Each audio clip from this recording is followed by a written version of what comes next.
Okay. Literally got 3 hours of sleep, paralysis, and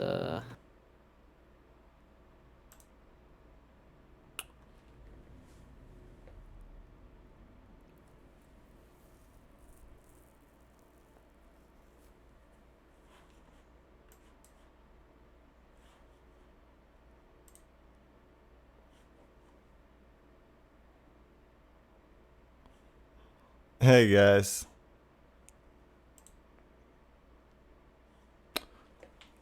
What are you talking about?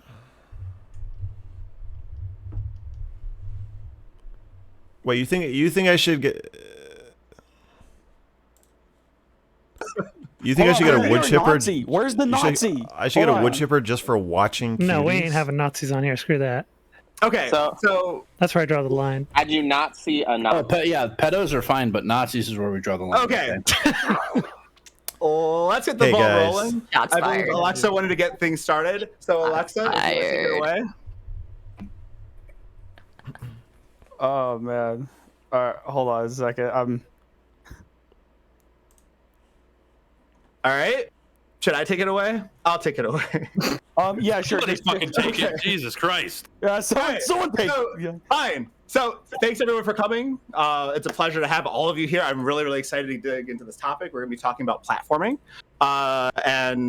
Basically what we have here are folks who are very familiar with what it's like to be attacked for platforming individuals. We've got folks here who are attacked for being platformed in the first place. We've got folks who have contrasting opinions, and I'm really excited to delve into it.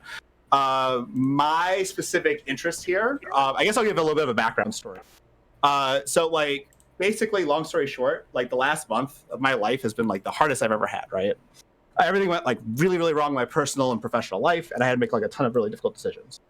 I wasn't eating, I wasn't sleeping, I was like pacing like just endlessly. And when I was interacting with people, I was acting out in a way that I normally wouldn't find very acceptable at all. But like to a lot of people, they would find it very justifiable. And it was like super frightening to me because for me, I know what's right, I know what's wrong. I'm doing things that I consider wrong, and I'm trying to act in a way that behooves, is good, right? And so I could definitely see individuals who are spiraling ending up in a situation where they normalize dangerous habits and have to work their way through it, right? And I guess like my point here behind having this panel is to give everybody kind of an opportunity to actually explore what it's like to talk about platforming while like kind of having this sort of sense, like I'm trying to give you guys this sense of like, you know, self-doubt. Like I have serious self-doubts about what I think is right and wrong, considering like my last month was just that much shit. And I kind of want to sort of have this open mind and kind of hear what you guys have to say about what it is and is not to platform, and kind of treat this with like a lot of charity. And I'm hoping everybody here kind of digs into this topic with charity, with the idea that they're going to give a person an honest chance to put in a good faith advice effort and confession to okay, this guy's just talking and talking.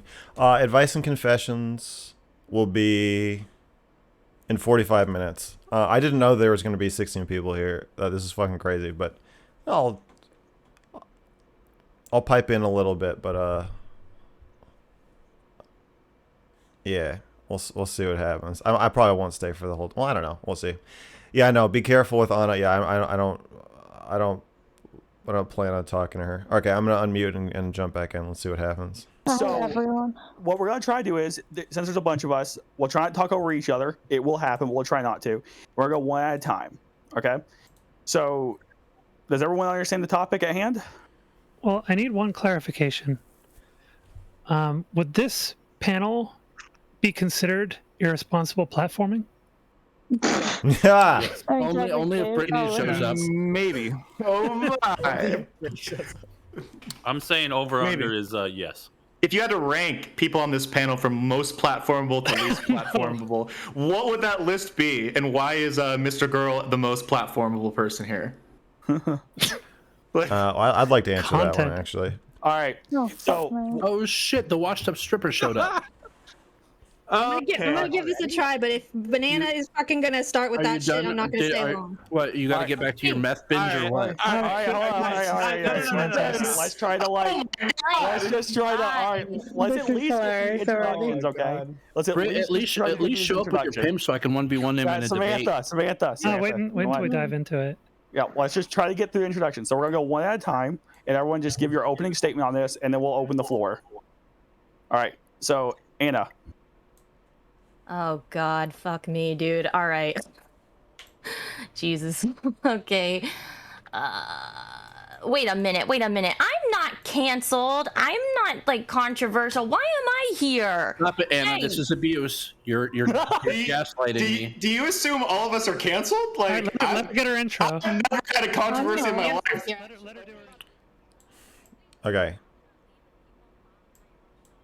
Okay. Okay. Let's. Oh my God! Let's Called not do it. that. Okay. Let her do her intro. Should I stay in here? Seriously, if you're gonna mock my emotional abuse, Get your intro. that I'm literally in therapy for, I'm just There's gonna like leave. 20 people. Like, go do your intro. Don't please. mute.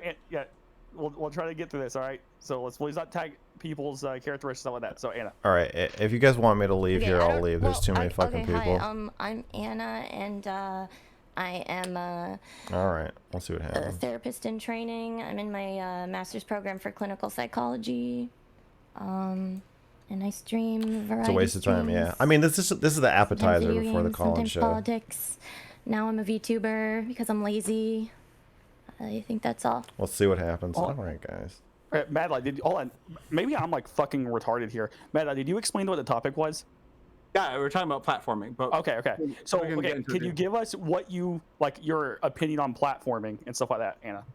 That's what we need. Oh, Leave. Am I having fun? I don't know.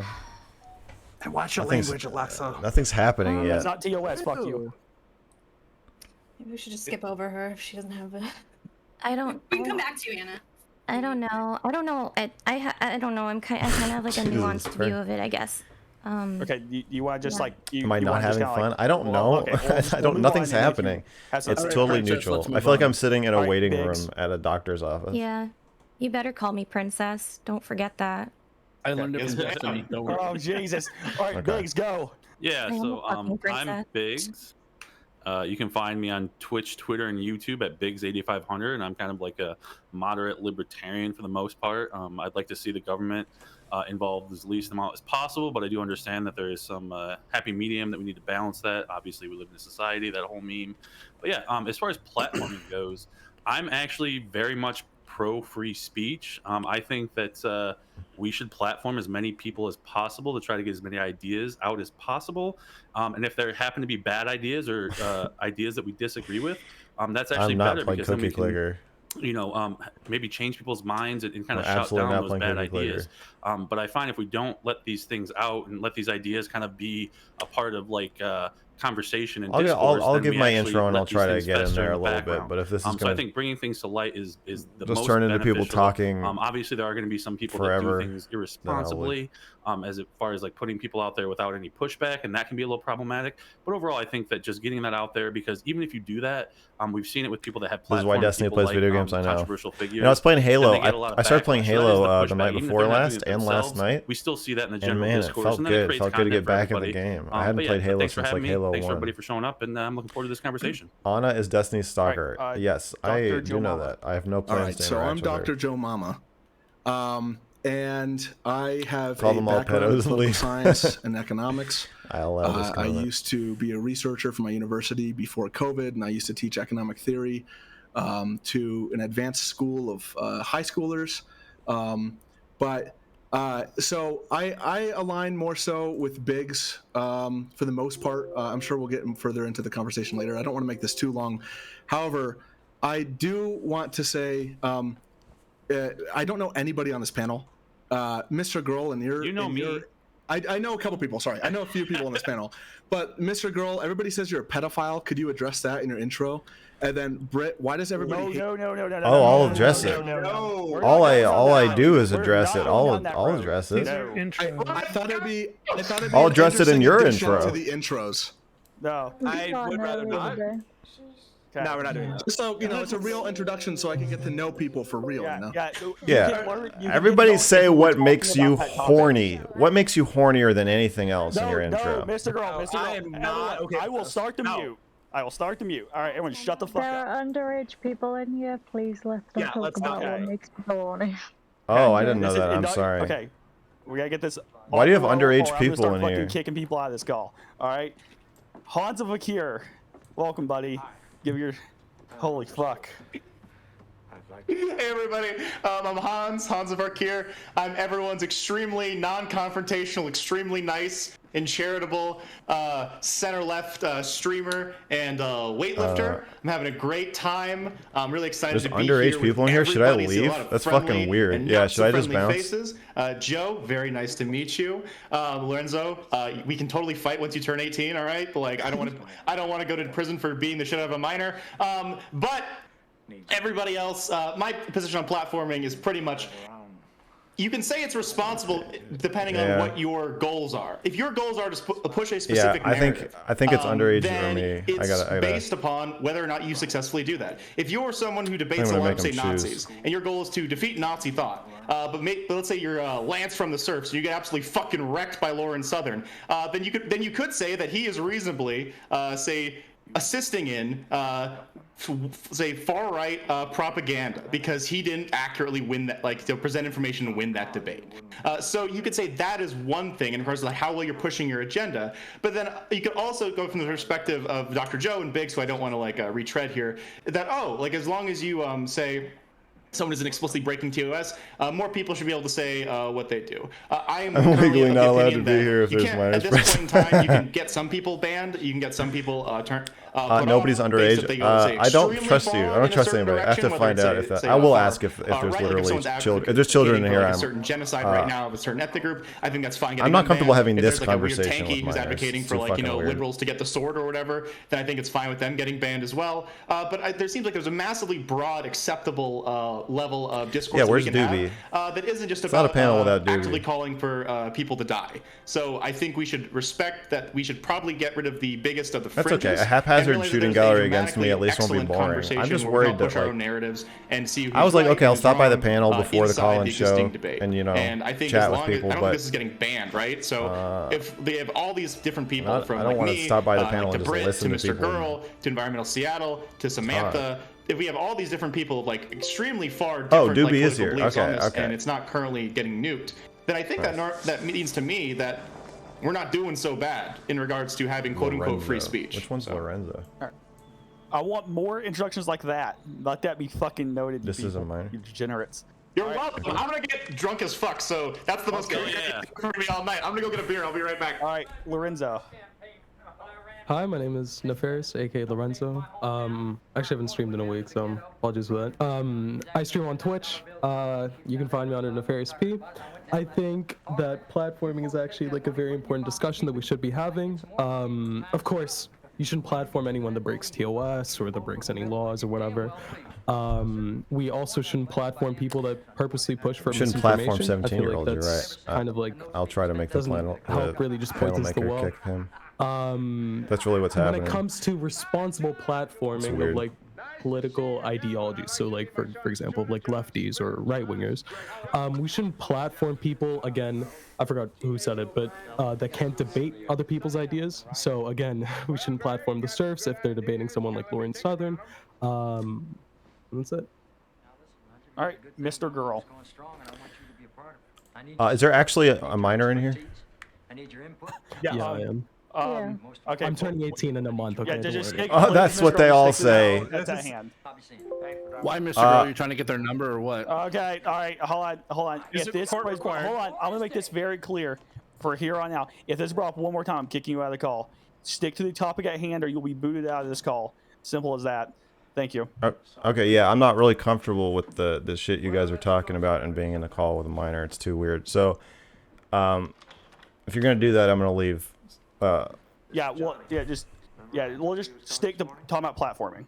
So okay. If you could please. So here's my stance on platforming. I think anytime you have a conversation with somebody, you know when you like meet, you're talking to your coworker, like a restaurant or something, and you're like, yeah, yeah, yeah, you're like joking around, and then they say something racist, and then if you keep being polite, and then you're like, haha, like even if you fake laugh, then you're sort of being racist yourself, and that it's that, but it's multiplied by like a lot. So I think you just have to think about on an individual level. I don't think there's going to be a hard and fast rule you can make, but when somebody says something to you, however you respond, if you're being polite, if you're being cordial, or if you're entertaining the idea in some manner, you are letting them use you as a mouthpiece. And I'm talking to Richard Spencer on Friday, so I'm thinking about this a lot, and kind of the ethics of that and how to handle that conversation. So I will be eager to hear what you guys have to say about this. And obviously, I'm also on the other end of it with people feeling like I'm using them as a mouthpiece or whatever. And then, I mean, money is also part of the calculation. I feel like if there was not the money aspect of it, the momentum of me rising in popularity makes it keep happening. So I just think these are all things you have to keep in mind as you make a decision about what the right thing to do is. Like you're talking to Richard Spencer about. Oh, what'd you say? Like you're talking to Richard Spencer about. Oh, what am I talking to him about? I think broadly I want to talk about how white supremacists are seen, or Nazis, or whatever he identifies as. He's not the Richard Spencer I think you guys are gonna like remember, but it should be interesting. Anyway. Is he rebranded? Is he a moderate center-right guy? Is he Lauren Southern himself? Definitely rebranding. He's not like he actually does not like a lot of the people that follow him, or that used to follow him. All right. Yeah. I mean that would be. I just want to talk about like white supremacy and its place in America, and how the more you wait, what is this? What is it? Is that like a radio? That's interesting. We'll check that out later. Let's keep trucking through this one. All right, Brittany from Politically Provoked. Okay. My mic quiet. Somebody said my mic was quiet. Wait, is that coming from my computer? Why do you guys keep fucking with me? Sounds like the computer mic, not your main mic. Shit, I thought that was your job, Britt. Literally, why is she unmuted? Why was I muted and she's not? Okay. It's a little better now. Is it? Okay. All right. Sorry. Yeah, I fixed it. I think you sound great. It hasn't changed. Yeah, this is Bounce from the panel. Your regular mic. Go to your Yeah, they don't hear it. Yeah. I don't know where that came from. Input's like when you're talking. Output's like for your listening. So like if you say like have a Yeti and you have it as your output, then it's not gonna like go through your ears. So make sure. It says my Yeti is on for my input. Oh my God! Call tech support. Do an intro. Somebody mute Banana. Just go for the intro. You sound good. Okay. Bounce from this shit. Alright, so I don't know. Shit, dude, it's a shit show. Not worth it. I'm not sure like whether it's like your stream messing with you or something else. Like, no, somebody messaged me saying that they couldn't hear me. Okay, so yeah, I'm Brittany. I run Politically Provoked. Boomer, I know. We were just recently. I had like 30 tabs open. They did get us on YouTube. We are working some of the things out. I'm not going to explain what we're going to be doing in the future because half of the people on this panel will report us. So I'm not going to be talking about that too much. Hey, Stardust. Well, Stardust is here. We got to fucking stay. We're not leaving. Fun topic, you guys. I think it's gonna be a real fun topic. All right. I guess I'm friends with like a third of the panel, honestly. Hi. My name is Prime. Prime Kai, PRIMECAYES. We do like a panel type show, and we invite people from all across the political spectrum. Though we usually just have lefties on because conservatives are usually too scared to come on. It's fine. But I like being able to have people of differing opinions, right? Those are oftentimes my favorite people. I think it's very important that we talk to these individuals who disagree with us. I think that's where we can actually make some progress. If not with the person themselves on the screen, right? Then maybe people in the audience who agree with that person. And so colorful lights like Destiny. And I don't know. I don't. I did get new lights. These are LEDs. I didn't mean colorful, just LEDs. I switched from my hot lights, so these will light me evenly, but changes my way of thinking, or without overheating the room. It's like 90 degrees usually when I'm. And it doesn't happen when you're just preaching to the choir.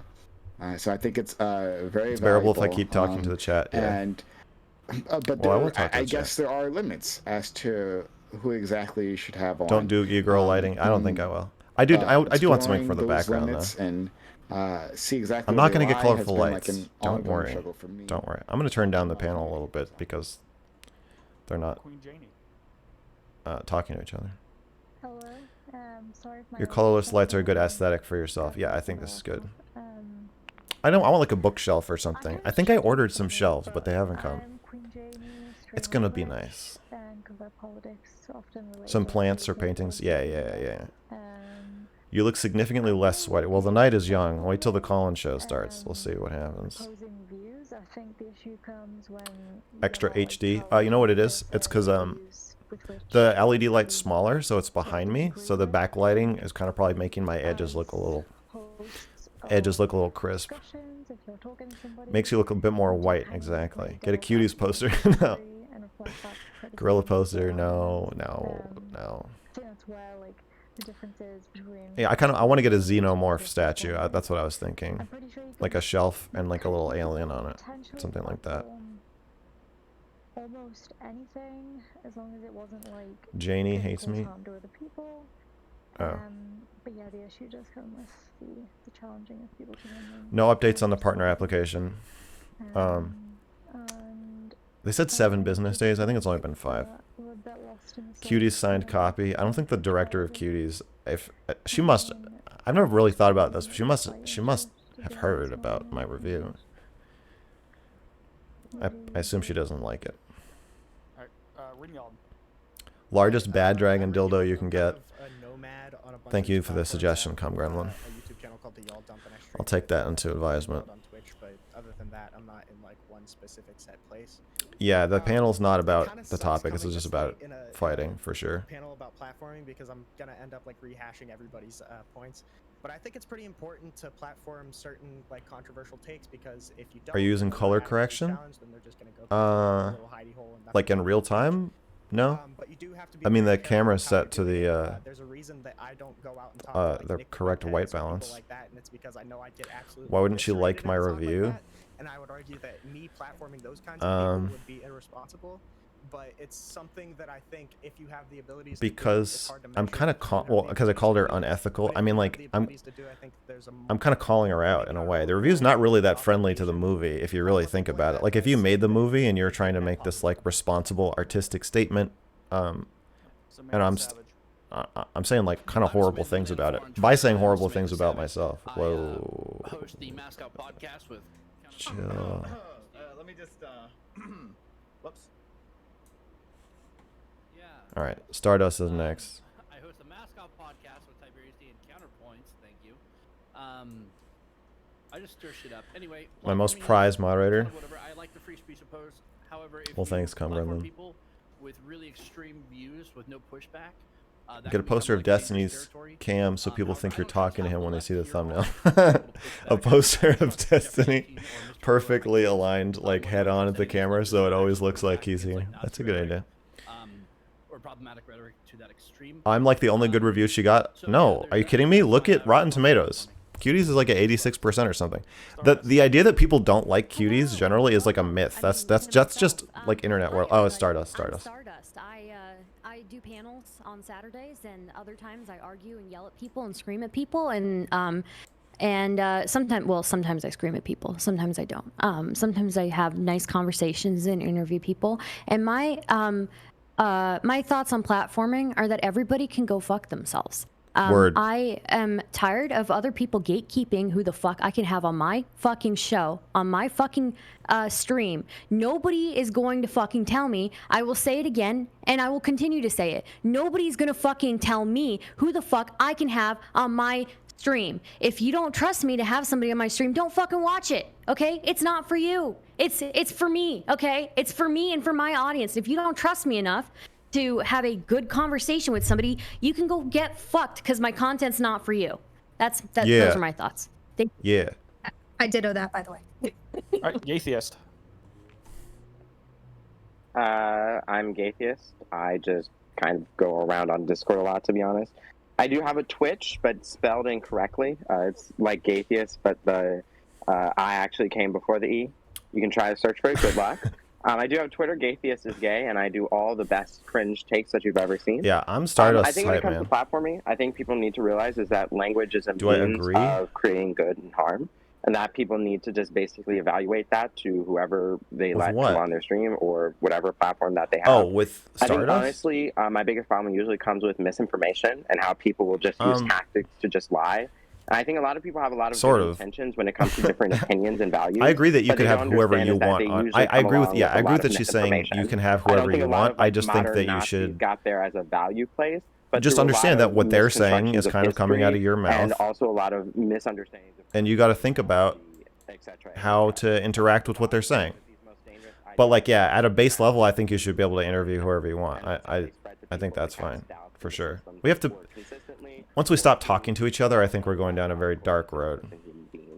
So I definitely can be like in favor of people not platforming people and people having a problem with other people platforming people because again, language.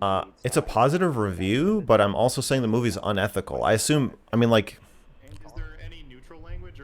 I wouldn't want to get that review. If I made Cuties and someone was like, oh, it's really good, but like also evil, I would be pretty pissed. How long will you stay on for? Another 10 minutes. Long-form content on YouTube at estv.org. That's Your Environment Seattle. Then we're switching to my show. I'm going to pull a huge bait and switch here. Yeah, I'm out of here in 10 minutes. Stardust on my screen because I'm rebranding. Yes, it is irresponsible to host a panel with 18 people. That's more irresponsible than any individual person, for sure. Here's my new logo, temporary logo. Come soy with me. Platform. It looks. I feel like a big part of having someone use you as a mouthpiece is having other people claiming you are a mouthpiece. The external claim makes it more true. That's true, but I also think that like, some people like Joe Rogan gets a reputation for being a mouthpiece because he is seen as being too like buddy with people and just sort of like agreeing to stuff that he's not like doesn't really understand. I think that I'm trying to think of somebody who's like really like forceful with, I guess, like the way I'm trying to be with interviews with people, the way I think if you're confrontational when you disagree with somebody, then you're not going to be seen as much of a mouthpiece, basically, is what I'm saying. I have a delay on. Yeah.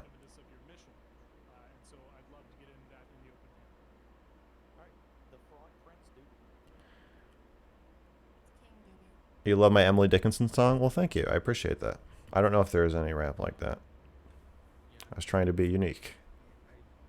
I don't know who's hosting the panel. I don't know what's going on. Why are you in the panel to leave after 10 minutes? I don't know. People invited me, and I was like, well, I'll check it out. I said I would stop by, but I told them my show is at 8.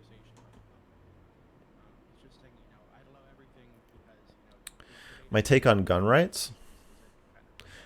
I think I'm pro Second Amendment. I think both sides need to admit that there's pluses and minuses that they don't.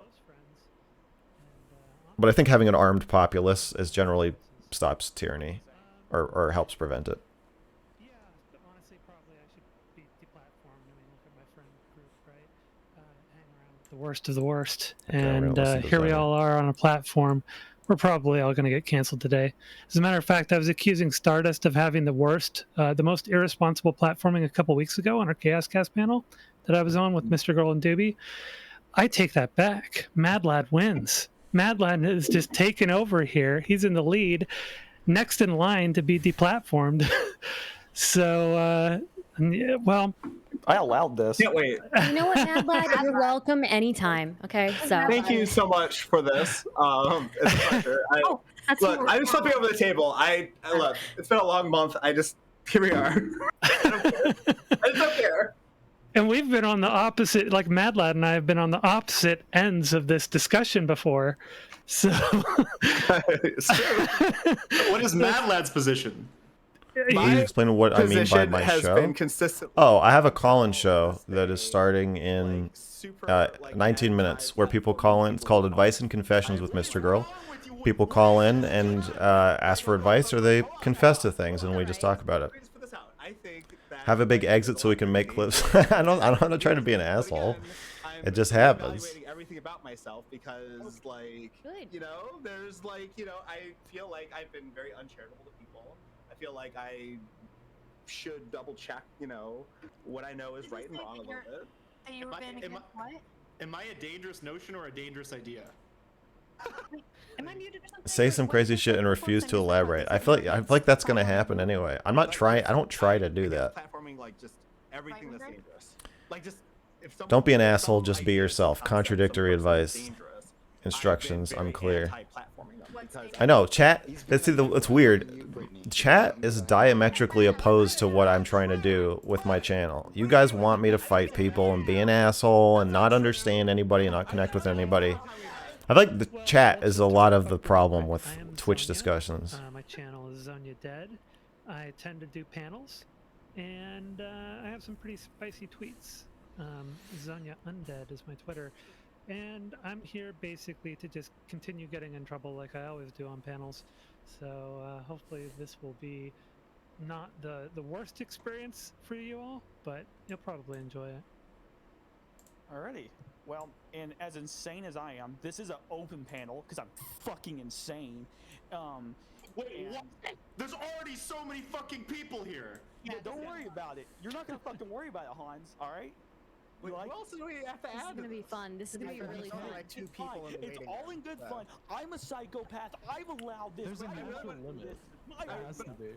But I actually wanted to get into this. Did you actually take the hair psychopathy checklist revised? What is your Fuck that. Please don't try to be another Destiny or Twitch poll streamer. For fuck's sakes, we have enough of them. I want someone to watch that actually empathize with others. Yeah. I know. I'm not gonna let the chat pressure me into being an asshole. Well, I think I actually have, but I'm learning to stand up to the chat. It's confusing having just like a.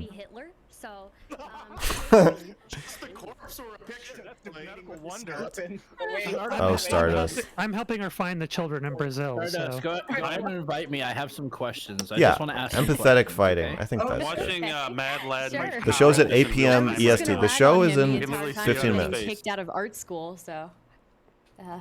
I'm regretting so much right now. Okay, so let's try to get the real. I'm just saying, guys, if like a specific like demographic has an outsized control. Well, that's over nice a of certain Hans. let's say We followed farming, each other on Twitter is today, that, so I think we're silent. like cause for systemic extermination because non-compete can't find a reason secret why say why friends. that's bad. So I think it is bad for numerous reasons. So you think we can platform conversations about how we shouldn't discriminate against a group because they might be either more potentially like statistically predisposed towards crime or something like that? I feel like that's a normal liberal society thing we should support. The only problem is I don't think we can trust people to actually take that information and analyze it properly. I don't think we can trust most people to take data and analyze it properly. People are stupid. We kind of we have to do it. Okay, just Mr. for 1984. people, and it's kind of irresponsible to allow people or to assume that people are gonna. It's irresponsible to allow people to have access to information. They're too stupid. Not access to information. What are you, China? But if we start going around screaming 1350, you know the implications. It's that come from that. 12:56 now. I know. Well, Wait, hold on. The record was corrected. The new data came out. It's now 12:56.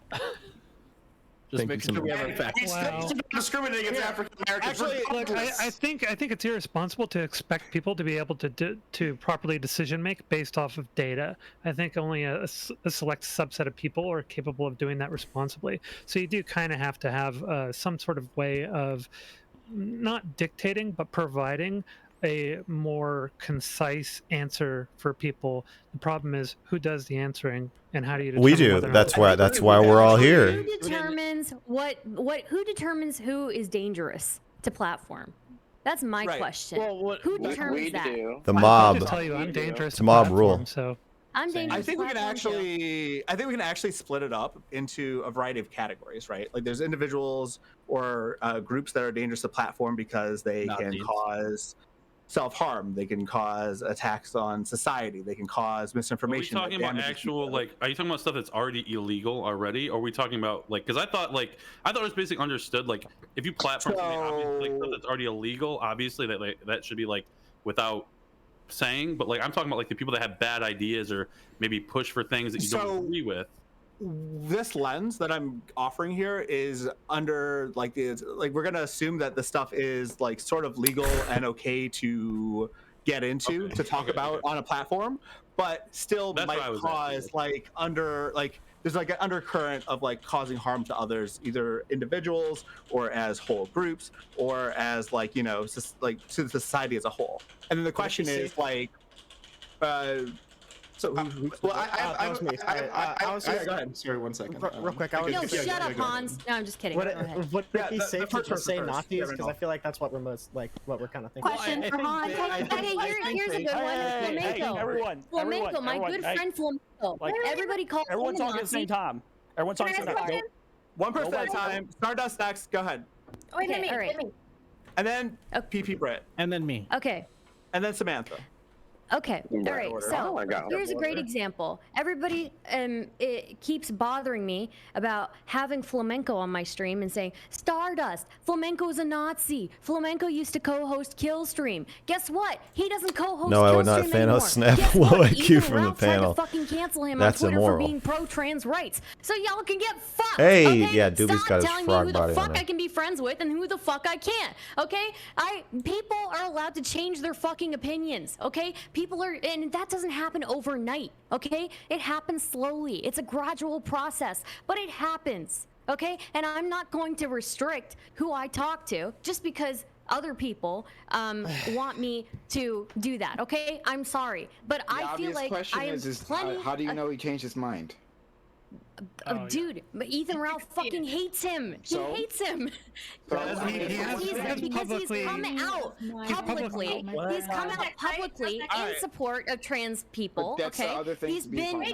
You can but anybody can make that speculation. I can make that speculation about you, Prime. I could say, oh, Prime doesn't really believe all those things. He's just saying that because he wants to be the morally pure leftist. You know, that's like that. Like I can say that about anybody.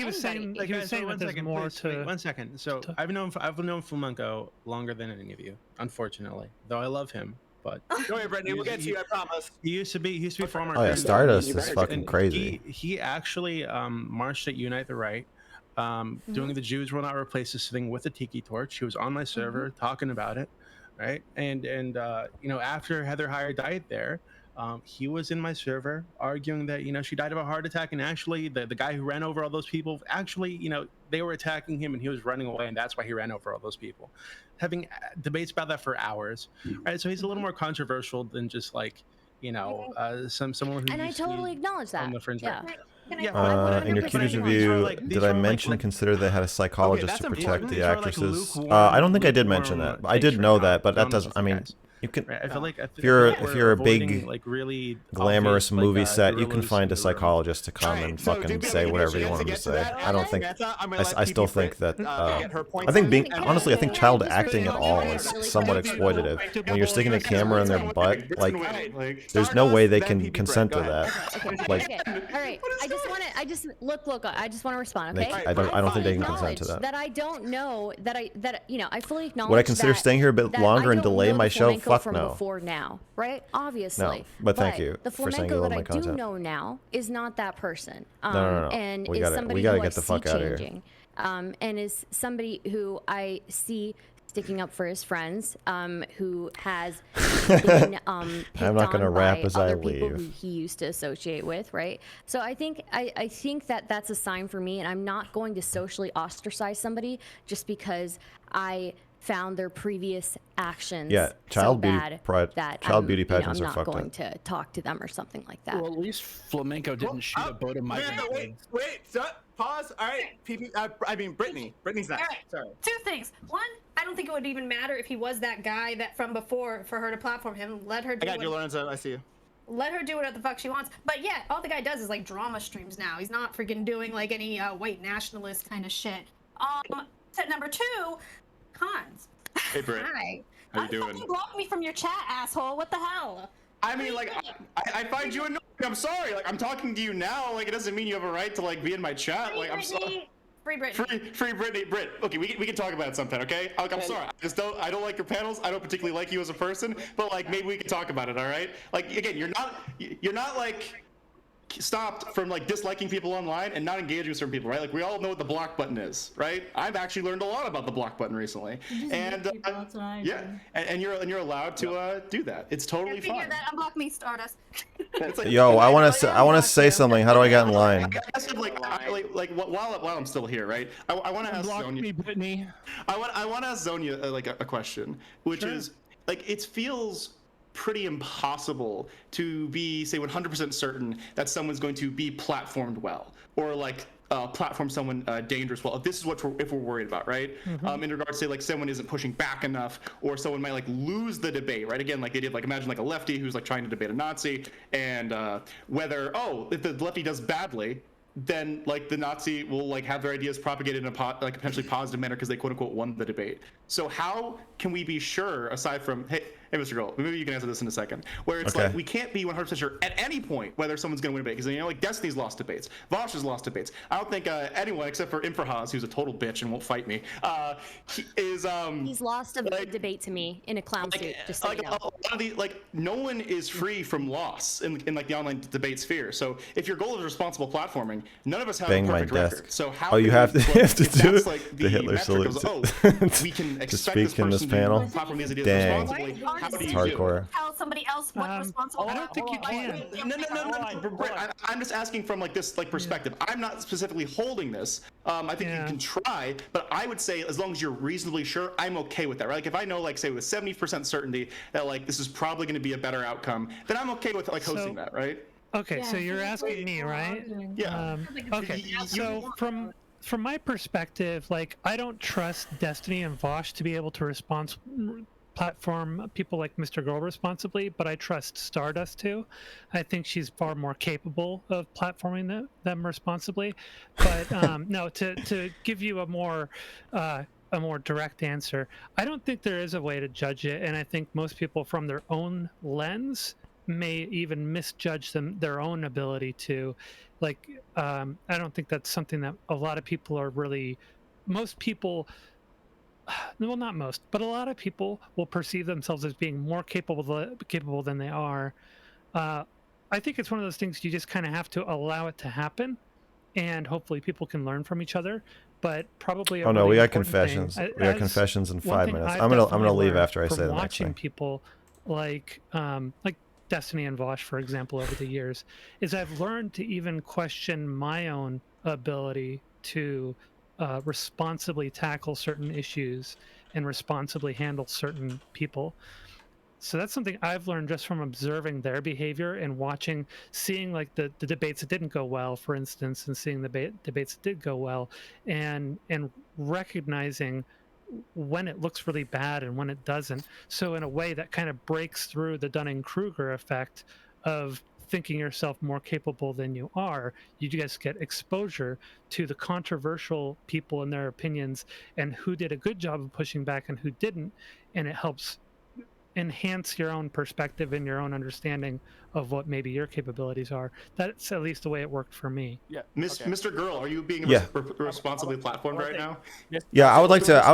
I think I would like to. Well, hold on. I wanted to. Okay, so Samantha and Doobie were in the line. Let him respond. What? Doobie's already had 3 plays. My entire fucking life is listening to Doobie talk. Are you kidding me? Okay, fine. Let Mr. Girl. Mr. Girl had his hand up. And Mr. Girl. It's good to see you, Doobie. Listen. I love you too. And I love you 3. You still owe me that fuck, by the way. I know. We've got it recorded. I think that what I've learned in the last couple weeks is that Twitch streamers are very willing to compromise their values for money. And it feels like there's a few weird things about this whole idea. One is that every stream has to increase the quality of the world. Like, if you, like, it's wrong to have a stream that might spread bad ideas that you don't agree with. Like, you shouldn't even risk it. I feel like that's a little strict and, like, weird of an idea. 2, I think we all agree that people who become Nazis are not born Nazis, that they're talked into it and they're radicalized. And I think that it is, if you believe that if we all openly talk to each other, that the end result of that will be another Holocaust, what does that say about what you think of Jews at the end of the day, right? Like, isn't it, if we cross-pollinate all of our ideas and we all just talk to each other openly, and you're saying like, well, then that, of course, if we do that, then we'll have slavery again. It's like, I don't know. I feel more optimistic. I feel like cordoning people off and deplatforming them and kicking them off of mainstream whatever and forcing them to go to the kill stream or whatever other places where they're radicalized, I think that's bad, and I think cross-pollinating ideas is good. So in a way, I think it's makes the world a better place when you know you what else you think is good, Mr. Girl? Being attracted to kids. You fuck. Okay. Well, perfect timing. Later, guys. Stardust, Zonia, Doobie. I kicked them out. They're gone. Prime, That won't Hans. happen again. I know it won't, because I gotta go. Teacher. Thanks for having me. Okay. Perfect timing. All right.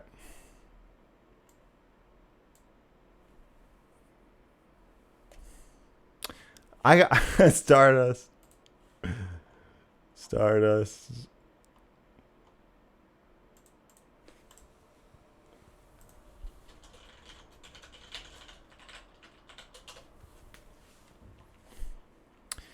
Oh, Stardust. Okay. Let's change gears. Oh, I gotta change the stream information.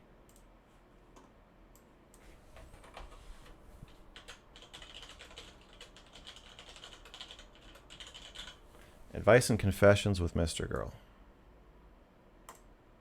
Okay. Did that... I've watched the whole panel. Hell yeah. Did that update? Because I feel like... I tried that once and it didn't work. What? They didn't kick me. I left.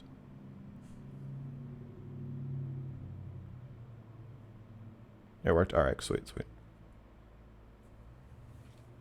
The interview with Destiny is on Wednesday. Alright, baby. Okay, give me a minute here. I'm just have a little water. Collect myself after the I get very like defensive and like kind of like smirky and sarcastic, and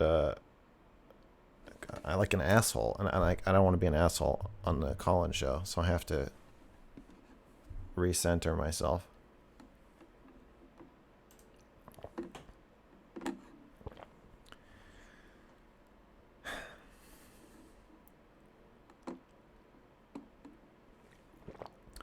Is the interview like the one I did with Melina? Yeah, I'm gonna just ask him about his life and stuff.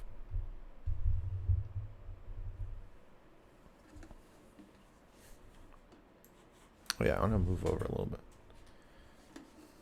Okay. Now that I don't have to share the screen with 20 people.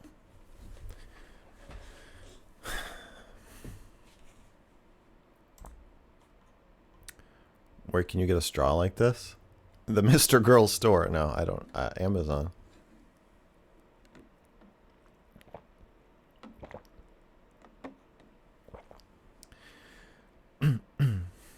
Okay. Hi, horses. Welcome to Advice and Confessions with Mr. Girl. I'm gonna go get in the Discord call where I'm supposed to be.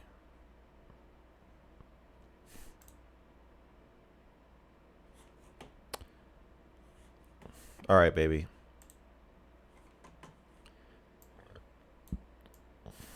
I'm ready.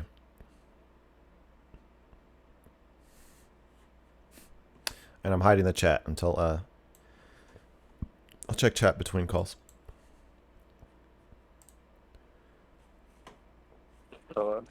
Well. Look who it is. Hey.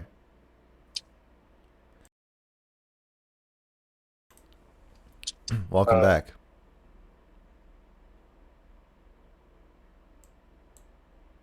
So I think I think that last week, I think I was maybe asking the question wrong. Okay. So I was going to try to maybe re-ask it or clarify what I'm looking for. Okay. Well, how are you doing? I'm doing good. Okay. I'm doing all right. Okay. All right. I'm ready for the question. All right. Like last week, you asked me specifically like if I was looking for a barometer. I think I'm kind of just. Can you fill us back in, because there's going to be people who were not here last week. Yeah. We got to start over. Yeah. All right. So I came in and I was asking, or sort of saying that I have trouble trying to have like boundaries in relationships with people. Mm-hmm. And then you sort of were asking me for like some specific examples. Yeah, you were talking about going home and your siblings misbehaving. Yeah, and I think it kind of felt like it felt like you were gonna, I guess, tell me whether or not I was like crazy or not for whichever situation I was gonna tell you. And I kind of feel like I'm fine. Like I don't feel like that's. I mean, I don't know. I don't think I'm crazy, but I feel like that's not really what I'm trying to get, I guess. Okay. More so, I think I was just kind of maybe looking for if you had any advice for trying to like care about yourself more, or how to figure out why you don't.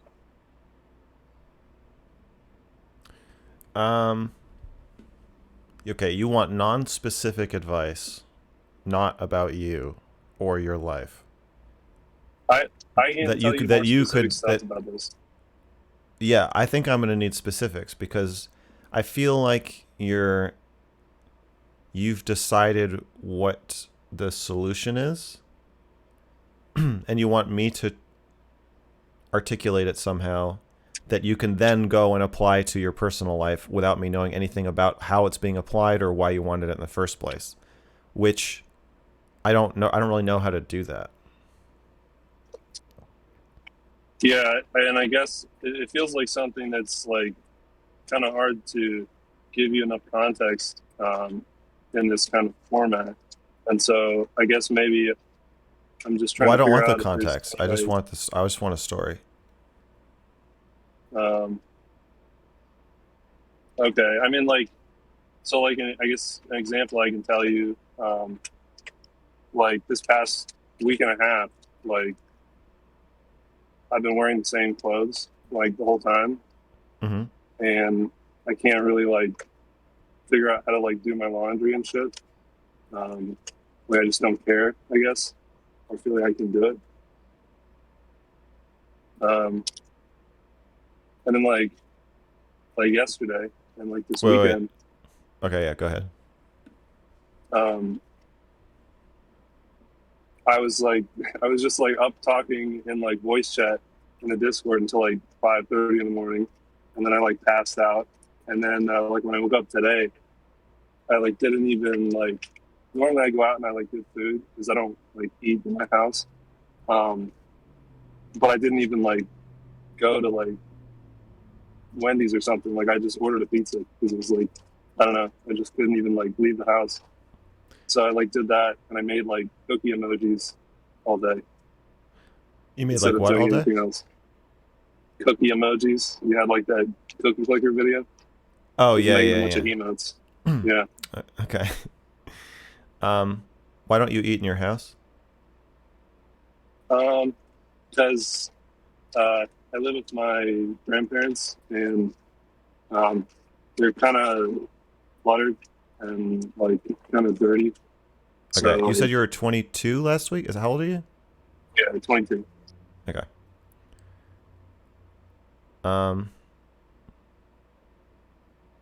Okay, you want some Jordan Peterson shit?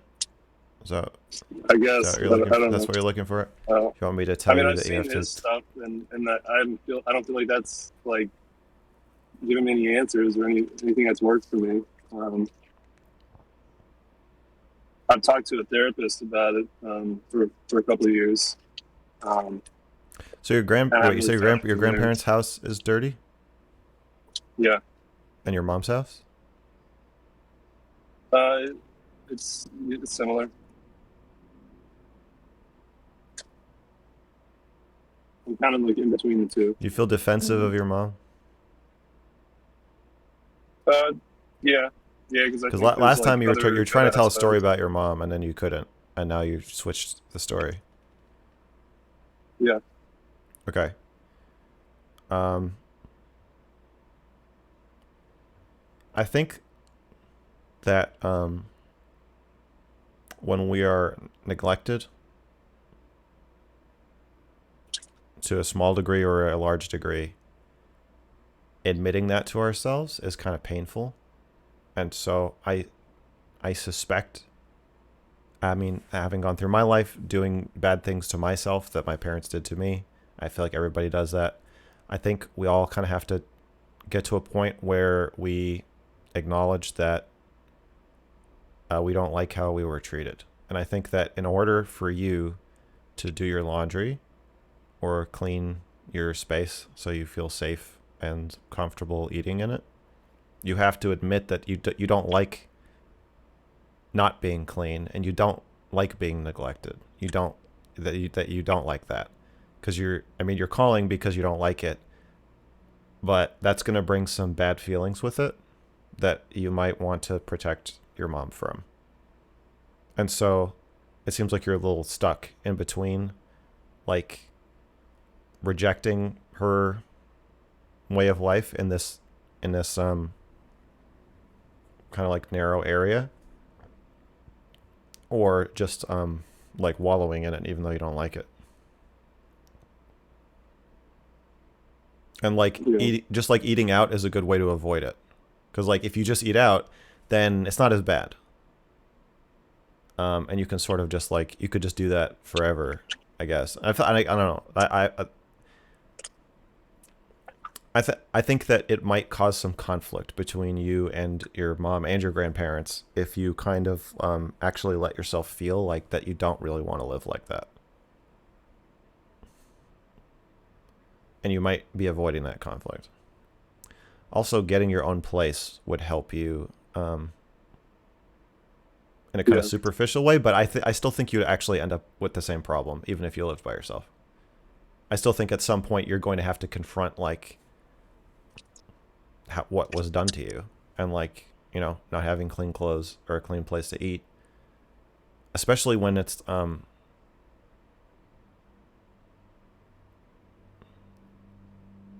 like that hard to clean, like, you know, like it doesn't take that long to clean up an area to make it livable, so that probably makes it a little worse. So I think that's what you're wrestling with. I don't really have any advice other than to try to make your... I guess at some point I suspect you're going to make your living space the way you want it to be, or I hope you would. But when you do, be ready for some pretty bad feelings about feeling neglected and feeling angry that might come along with that.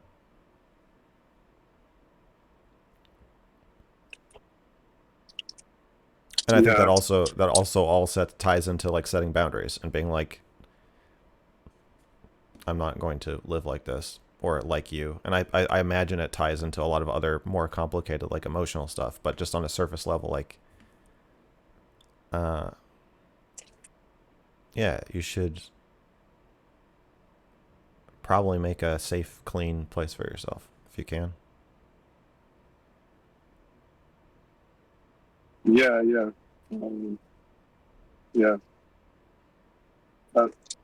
I feel like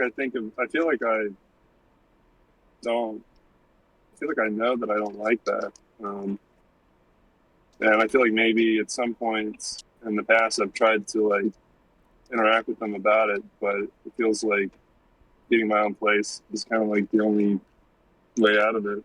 But then like, I still think you're going to have to confront this at some point. And what do you mean? Because the problem is not that. The immediate problem is that their houses are dirty now. But the bigger emotional problem is that they have always been that way for your entire life. That's what you're going to have like more anger about.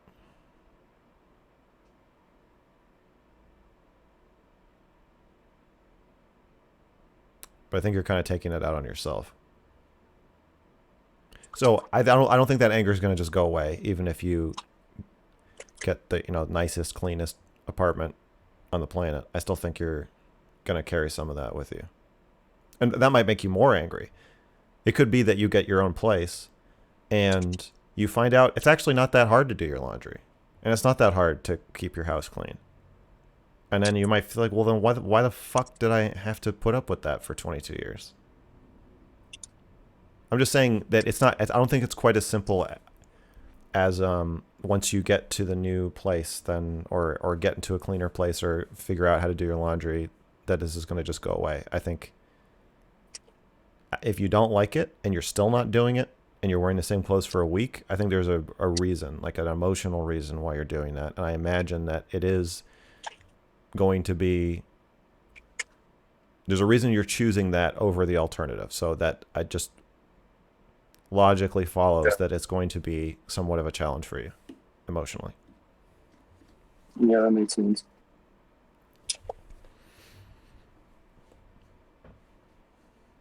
Do you think that that's something you can work through while you're still in that situation?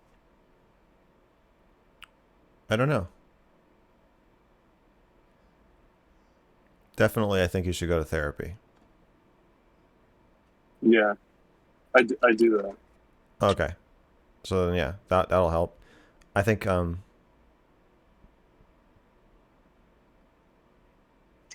He actually told me to send him like a link to the VOD after this. I showed him like last week. Oh, nice. I think that you are conflict avoidant and that you're going to want to try to find a way to fix this about yourself without getting too upset about it.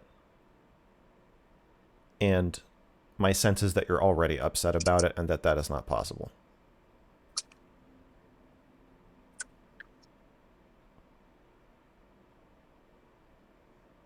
And then if you know you're upset about it, my sense is that you're going to try to not upset anybody else about it.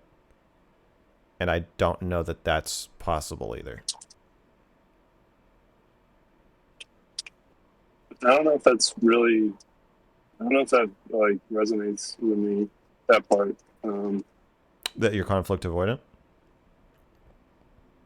Yeah, I mean, I don't know. Like, I don't feel like I am. Maybe I just don't know. I don't know. Well, no, I could be wrong. Then that would, if you're not conflict avoidant, I think that's going to be a lot easier to set boundaries with people, and including yourself. Well, then I just don't know why this is like still a problem.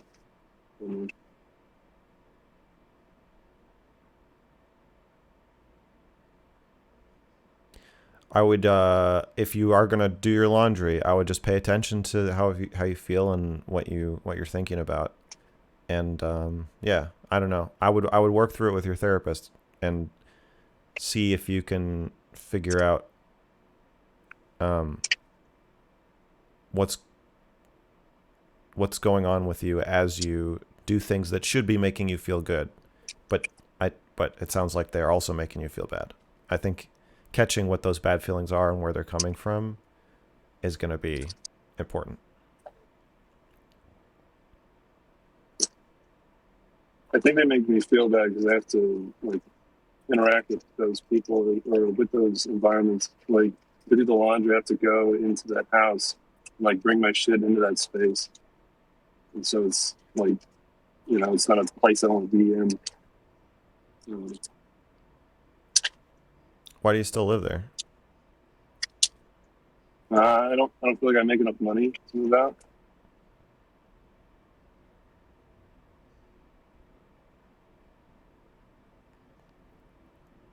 you don't feel like you make enough money, or you actually don't make enough money?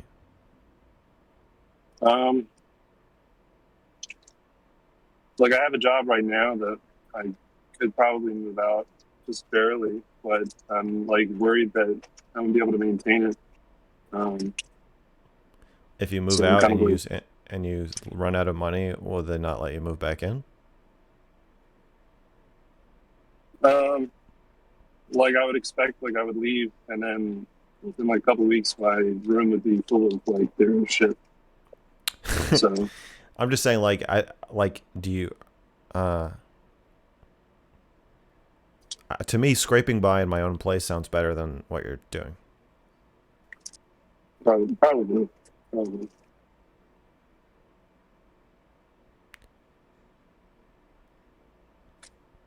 I've thought about it for like a while. Yeah, I'm sure. You're gonna have to do it eventually. Yeah.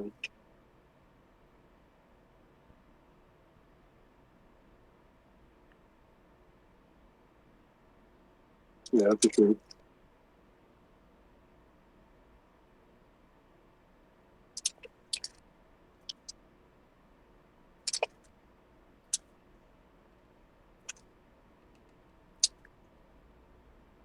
All right. Well, I think that's my advice: is that you should move out and just be poor but clean for now.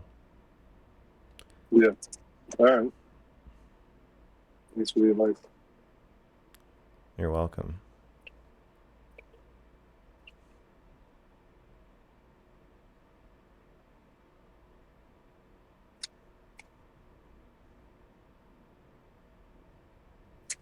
All right. You have anything else you want to say, or should I go to the next person? You can go to the next person. Should I back out, or are they going to slip? No, I can move you. I can move you back to the waiting room. All right. Talk to you later.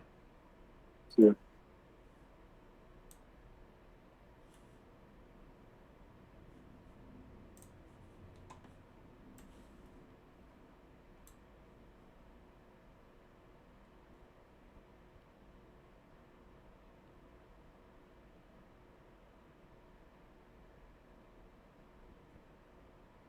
Good talk, buddy. Be safe.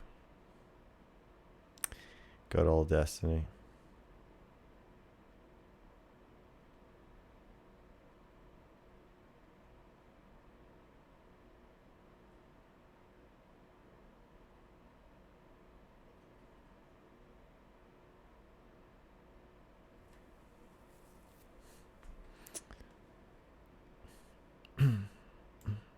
Okay.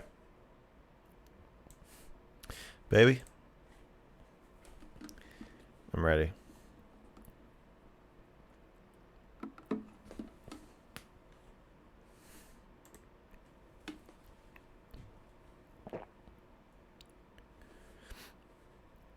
Oh. Hello. Hello. How's it going? It's going good. I mean, I'm nervous, but I think I'm ready. Ready to talk about what I'm here to talk about. Okay. What are you nervous about? Oh, it's just the feeling that this just like me airing out what I need to air out is going to be kind of immortalized online. Yeah. And have that happen before, so that's going to be interesting to see what that does to me. But It's really something. Yeah, I'm fairly comfortable outside of like contexts like these and just like talking. So this is going to be an interesting, I guess, test. But yeah, if there's nothing else to start off with, I can go ahead and explain what I'm here to talk about. I'm ready when you are. Sure. Okay. So my reason for coming on here has a lot to do with something that occurred in my past regarding the death of a family member, specifically my dad. And when that initially happened, I kind of struggled to fully process that event, I feel. And outside of just processing it, I think there's also this nagging feeling of mortality that has been kind of in the back of my mind that sort of encompasses every aspect of like short-term and long-term planning that I do in my life, and also just gives me like the sense of existential dread that I can't be rid of, and it's driving me insane. But I feel like if I could somehow tackle with the fact that I'm gonna die someday, and not just like tolerate that that's like the fact of life, but like fully accept that and like be okay with that, I feel like that's going to be a major step towards dealing with the passing away of my dad. Well, because when your dad dies, then you're next. Yeah. And I see a lot of myself in my dad. And so you've seen seen that you've seen that you can die. Or that you will die in a way. In a more concrete way. I've seen that I can die in a like a version of me. Yeah. Has literally died in front of me, right? So it's like more real to me than it ever has been before. Yeah. I don't think most people think that they're going to die. I can see that. Yeah. It's like to me it's just something that you hear, but you don't really like truly understand what that means until you've had at least some personal entanglement with the matter. Yeah. Because it's and well, this is also coming from someone who's non-religious. There's no there's no cognitive dissonance in terms of like just thinking that there's going to be something. Yeah, he's like in a better place or something. Yeah, it's not something that I can logically like truly believe, or even on dying is bad to me. Yeah. Yeah. And then people say that it's like when you go through death, you know, you wouldn't care anyway, right? You're dead. But I'm not in that state right now. Right. Yeah. Also, the idea that's reassuring that like, oh, don't worry, you won't have any thoughts or feelings anymore. That's not really that's kind of actually the problem. That's not really reassuring. Yeah, I have an ego. I want to exist, you know, and to me, leaving a legacy isn't really enough for me. It doesn't. I couldn't care less. All the people who see your legacy are also just going to die, until eventually everybody who ever knew who you were will be dead. Yeah, I mean, like people say, like you died twice. The second time would be when you've been completely forgotten, which in some sense is inevitable. But honestly, the one I really care about is I don't even care if I'm immortal, like forever remembered. I just want to be there when I'm remembered, you know? Yeah. You don't want to die. I guess I'd be interested to hear what you think about that. I also don't want to die. Mm-hmm. I think you're right on the money. I mean, what would total acceptance of death would mean that if you were to fall off of a skyscraper by accident, on your way down, you'd be like, well, this is fine, because I've totally accepted death.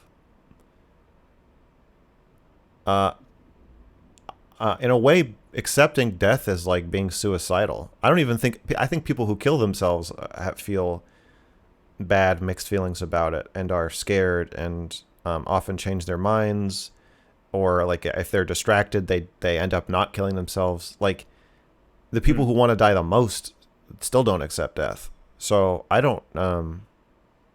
Well, I mean, to add on to that, I think there's like there's evidence to believe that like even the people who actually like, let's say they make the jump right to end their life, the lizard brain kicks in during the fall. Right. Well, your lizard brain counts, but I think it does. I think you are your lizard brain. I think that's part of you. I mean, also, I don't get why you want to accept it. I guess I understand it's because it feels very bad that there's nothing you can do to stop it, and so going through your life frantically trying to avoid the inevitable outcome is unpleasant and embarrassing. But I don't really see any alternative. Yeah, that's actually this actually ties into like why I find you so compelling as a person, because you try to engage in the uncomfortable because we're so adverse to negative emotions or like discomforting feelings, and in a way that like societally that's what we do, and it invalidates my inability to feel that way. Right, because then not only do you have to deal with feeling dread that you're going to die, but you have to feel it alone because nobody wants to talk about it. Yeah, or they just think it's like so easy to just like let go of that feeling when they haven't even gone through what I've been through with my dad. And if you threw them off of a building, they would scream all the same. Yeah, I don't think there is a way to get over it. I don't believe anybody who says they have accepted death. It's definitionally unacceptable. It doesn't and it just on its face it doesn't make sense. It's like it's like if you were like an accountant at a business and then you're like, I have to accept the business losing all of its money. And you're like, well, that's the opposite of your job. Your job is to make that not happen.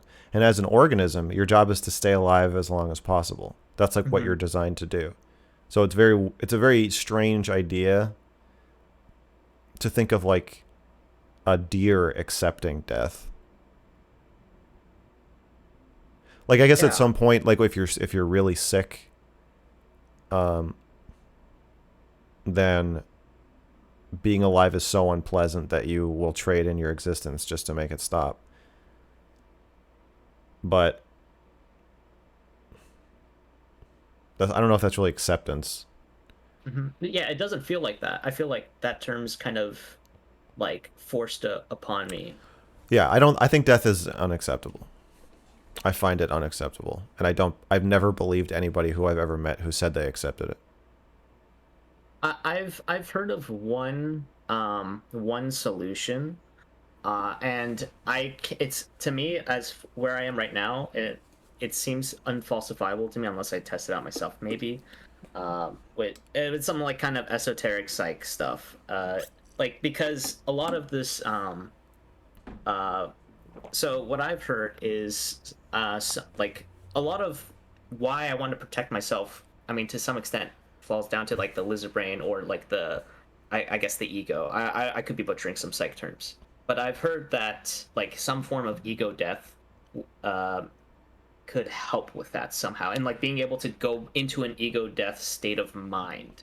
I think that I don't believe that at all. That's what I've heard, and I'm skeptical as well. It's just whenever somebody says they've had an ego death, that just makes me think that they have ascended to a even unthinkably higher echelon of narcissism that I can't even comprehend. That they're literally saying, I'm not. It's not just that I'm better than you. I'm better than me. I just don't. And like again, like every single person who says that will behave exactly the same when actually confronted with death, I think. So that is true. Like I'm that's why I'm so like curious about it, but I'm so skeptical because like I just don't think it's possible to think out, like you attempting to like achieve ego death. I feel like comes from a place of ego no matter what, because that like your thoughts are always like attached to you. You're just trying to escape. Get out of that. Yeah. You're on a conveyor belt leading to a pit of fire, and you're trying to somehow get off of it, not care that you're on it, convince yourself that it doesn't lead to a pit of fire. And I mean, and it's worse than fire. It's nothingness. Even my analogy that it's a pit of fire sounds better than what it really is. And there's two places I could imagine going with this like conversation. Like one, I can go deeper into like exactly what about the death, like what about that concept of death happening to me is like more fundamentally discomforting, and two, also like the idea that you know, it's okay for it to be discomforting and not find it unacceptable. But it's not okay. Well, yeah, I don't know. Like maybe, I guess how do I reconcile with it being unacceptable? You can't. What do you think? It's an endless series of it's unacceptable. It's unacceptable that it's unacceptable. It's unacceptable that it's unacceptable that it's unacceptable. It's a infinite chasm of unacceptability, and you can climb, you can intellectualize it all you want. Yeah. But it doesn't matter. I guess if I were I to, prefer, I would prefer, the same thing as. Oh, go on. Sorry. Oh, I just prefer to go clawing and screaming. Than to pretend that I'm not. There's more dignity in just admitting that you're screaming and shitting your pants than pretending you're not, and that you're wearing like a nice white tuxedo while shit is pouring out of your pant leg. I feel like well, so like you're saying there's like there's something you prioritize over the ability to not feel uncomfortable, because ultimately we can't do anything about it. It's an infinite regression of discomfort, right? Yeah, I think you could just think about other stuff. I mean, like if you put me like on train tracks and you put a Nintendo Switch in my hand, and they're like, you're gonna get hit by a train in 10 minutes. Do you want to sit here and think about that for 10 minutes, or do you want to play Smash? Well, I'd be like, well, I'd think about it for some of it, but I'd be like, well, yeah, I'll play a little Smash. I mean, there's nothing else to do. I think once you accept that there's no way out, then you can just focus more on, okay, well, what am I gonna do while I'm here? Because there's nothing. And part of that, I agree, should be thinking about how awful it is that you have to leave. But you have to leave. There's no way to not care that you have to. If you stopped caring that you're going to die, you wouldn't be alive. Right. No organism that is alive wants to die. If this is something that like an ant can understand, I don't think it's something that you can knock out of your head unless you make yourself dumber than an ant. Right. So, I don't think you can escape. I guess when you like mentioned the distracting part of it, and of course you did mention, like, you know, it doesn't have to be like you can also, you know, realize the fact that you're going to die, but that doesn't have to be the entirety of whatever you have left in life, right? Is that kind of like what you're getting towards? Well, I think you're reframing what I'm saying very slightly to make it sound like it's a solution. That's true. There is no solution. Your problem has no solution.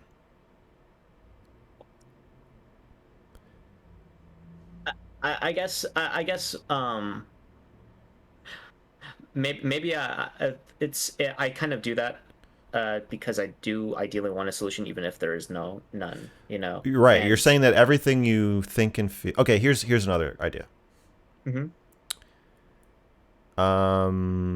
It might not be death that you're. I would say if everything you think about feels like it's enclosed in like a pocket of death dread or death awareness, there might be other things in your life that you need to change, that you are like projecting that feeling onto death as a result of. Could you give me an example of like how this would manifest? Just like think about it more. It happened to me when I was 19. I felt so like I'll get scared of death at night and freak out. But it started happening to me during the day, which had never happened before. And like when I was around other people, it felt like I was having a 3 a.m. death freak out and at 3 p.m. And like I would go outside and I would feel like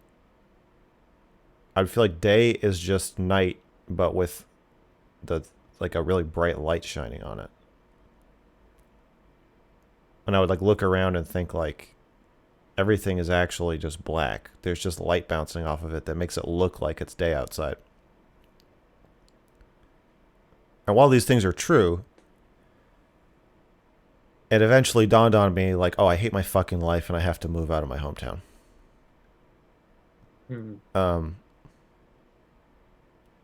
Yeah, and I was talking about it to one of my friends, and he was like, I think you're depressed. It never occurred to me that I was depressed before. And that helped me think that, and what I'm starting to think about you is that I'm too scared to change my life. So I'm projecting my bad feelings about that onto the thing that I actually can't change. And then I can have an explanation for why I feel so bad, and I don't have to do anything about it. And you tricked me. You tricked me. You tricked me into telling you there's no solution to how you feel. Because there's no solution to death. But I accepted your premise that the way you feel is because of death.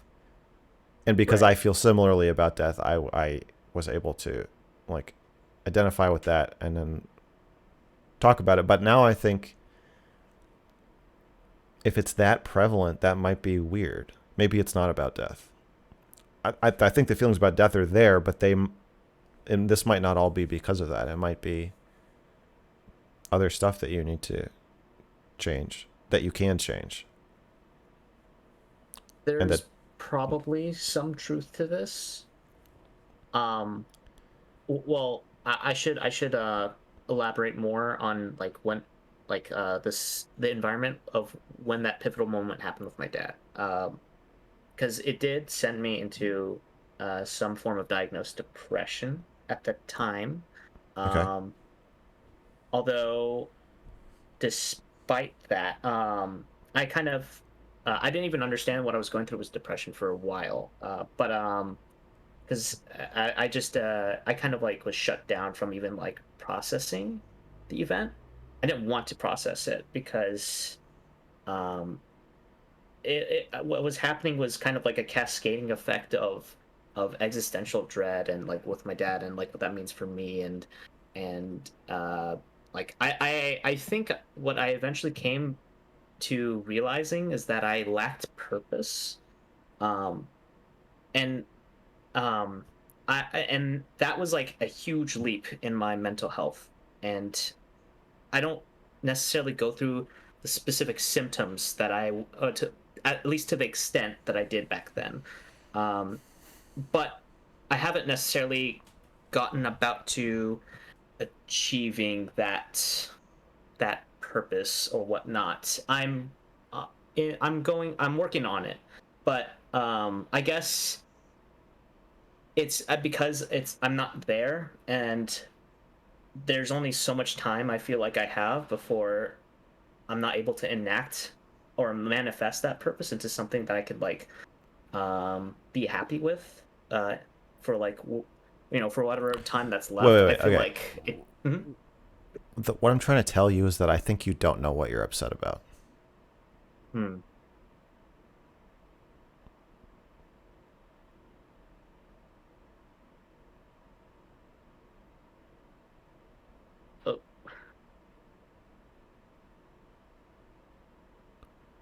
And you have a very narrative-driven and controlled way of talking and maybe thinking that might be making it more confusing or difficult for you to identify what you're feeling and why. I also understand that we're doing a call-in show, and so that is also driving the way that you're talking. Sure. But I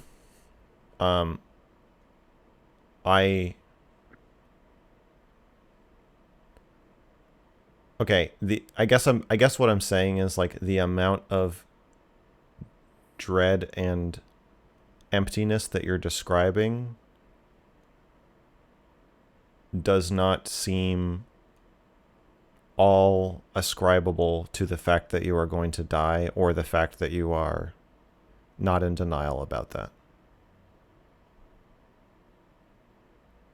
You may be in denial about something else.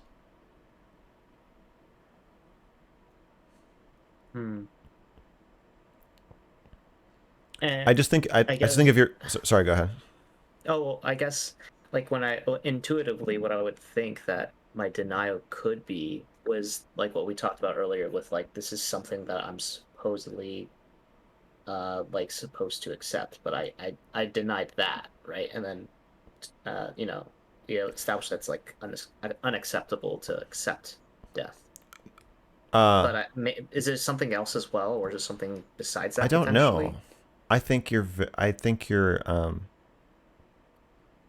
you come across like you're very controlled.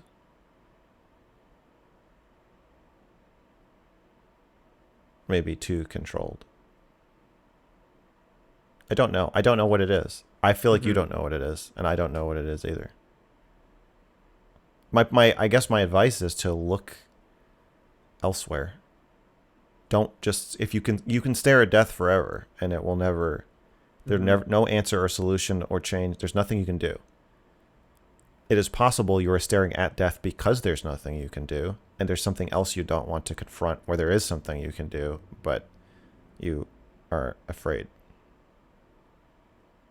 Or there's some other reason why you don't want to face it or figure it out. Well, I did mention that there's something kind of like a aspect of death that I want to touch on that could be the root, but it might not be, and you might still be your point might still stand. Actually, I don't think that you or I can figure this out right now. I think my advice is just to look at other things, or go to therapy and get help looking at other things that that you might be like obsessively like OCD focused on death. You know what I'm saying? Like if it's at a place, like everybody should wash their hands, but if you're thinking about it for 4 hours a day, oh, I see. It's probably not really about your hands. And so while at first I was like, yeah, like death, like I'm on board with death being a terrible thing that we all have to have hanging over us and in the back of our minds. But then as it went on, and then you started to sound like you wash your hands 500 times a day. And I'm like, oh, okay. Now I'm starting to think it's something else. And because I've also had that relationship with thinking about death too, where I think I was just avoiding my problems. And was it, and that was like what you found to be like causing it, the obsessive nature of it. I think so. Yeah. Okay.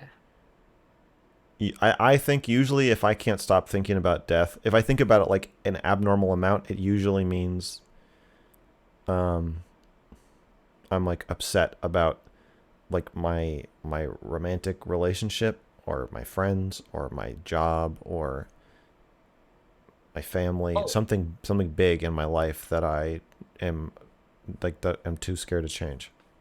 Well, when you mentioned that, the reason why I was talking about the purpose stuff was because to me, if I were to think that it was something else, it was because I was not happy with what I was like, like what I was spending my life doing or going to be, and it didn't, and that's kind of what I wanted to get at. I felt like that was like a potential parallel to what you were talking about with your situation.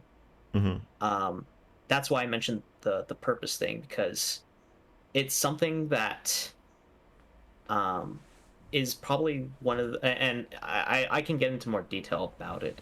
But I think that's not as important as like why it's something like why I obsess about the purpose thing, I guess, or maybe not obsess, but it's more that I need to.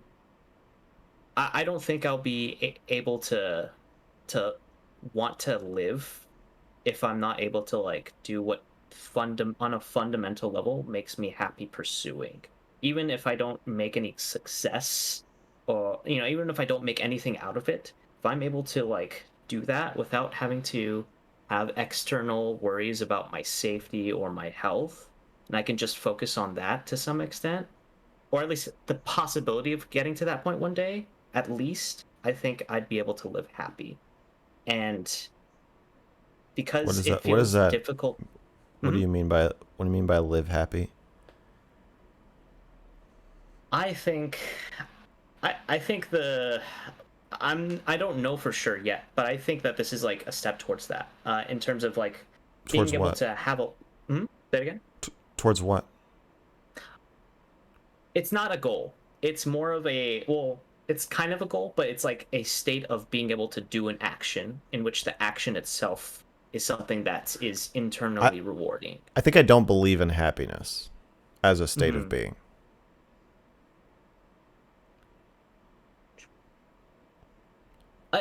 Because I've never seen anyone achieve it.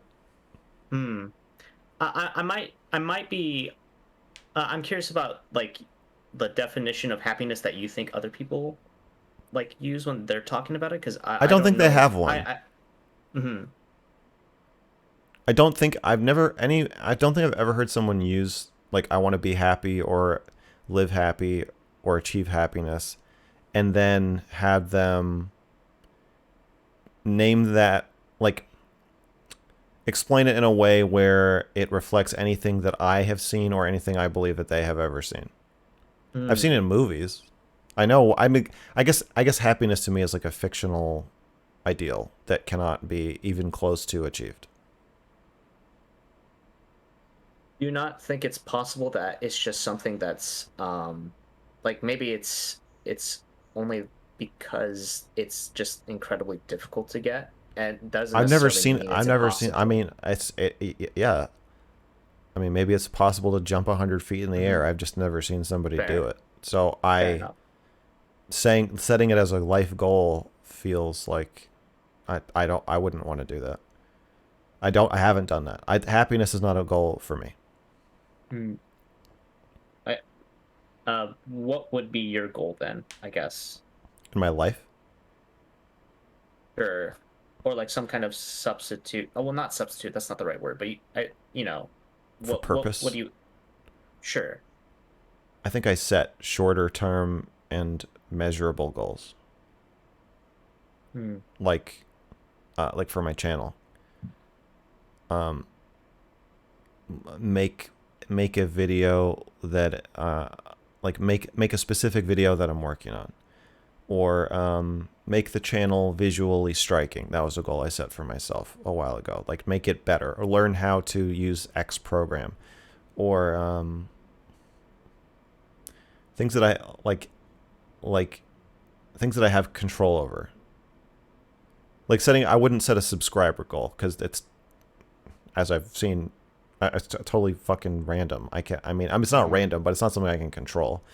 So like, yeah, just like things I know I can do if I put my mind to it. Those kinds of goals. And then like, I would say overall the channel has like or my career, or I guess life, have like a mission of trying to like increase empathy and get people to hate each other less, or reduce polarization. But those are, right. It's not achievable. That's just like that's like the direction. That's like a vector. It's not like a point that I can hit. That makes a lot of sense. But I feel like if I set the goal of being happy, then I would feel like I'm never gonna get there, and I've never seen anybody else get there. I would feel like constantly disappointed. Do you ever? I feel like the way you described it makes a lot of sense in how you're able to operate more so with short-term goals versus long-term goals. Yeah. My question would be then, do you ever like worry that there could be a point where like you're able to change like whatever you're able to like do right now, and that like that is encompassed in the short-term goal? At the end of that short-term goal, like what if there's nothing else that you feel like you can change? Do you ever worry that like that's something you might come across, and then you feel like No, I think I would just set another goal. I'd set another goal that I can accomplish. Like, you know, when you see old people going on walks, right? Like, that's their goal. If you're 85 and your goal is to walk a mile every day, that's, you know. Then would you say that, I mean, not just happiness, but like long-term goals in general, or things you can't change, is something that's like a socially conditioned type of thing that's kind of like, oh, you should want this, or you should like aim for this? No, I mean, you see, I feel like you have a negative implication there. I'm fine with like, I guess what I'm just trying to say, like, I guess if I think of my purpose, it is kind of lofty and immeasurable, but it's but it's not impossible. Right. I feel like being happy is impossible. Well, what I don't even know if it's desirable. It's like, to me, being happy is the same as like not caring if you die. I see. Like you're gonna just not have bad feelings, or you're not gonna would you even be human if you were happy? Hold on, could you repeat that again? My headphones disconnected. I'm sorry. Oh yeah, I said that if you were happy, it would be like you're not human.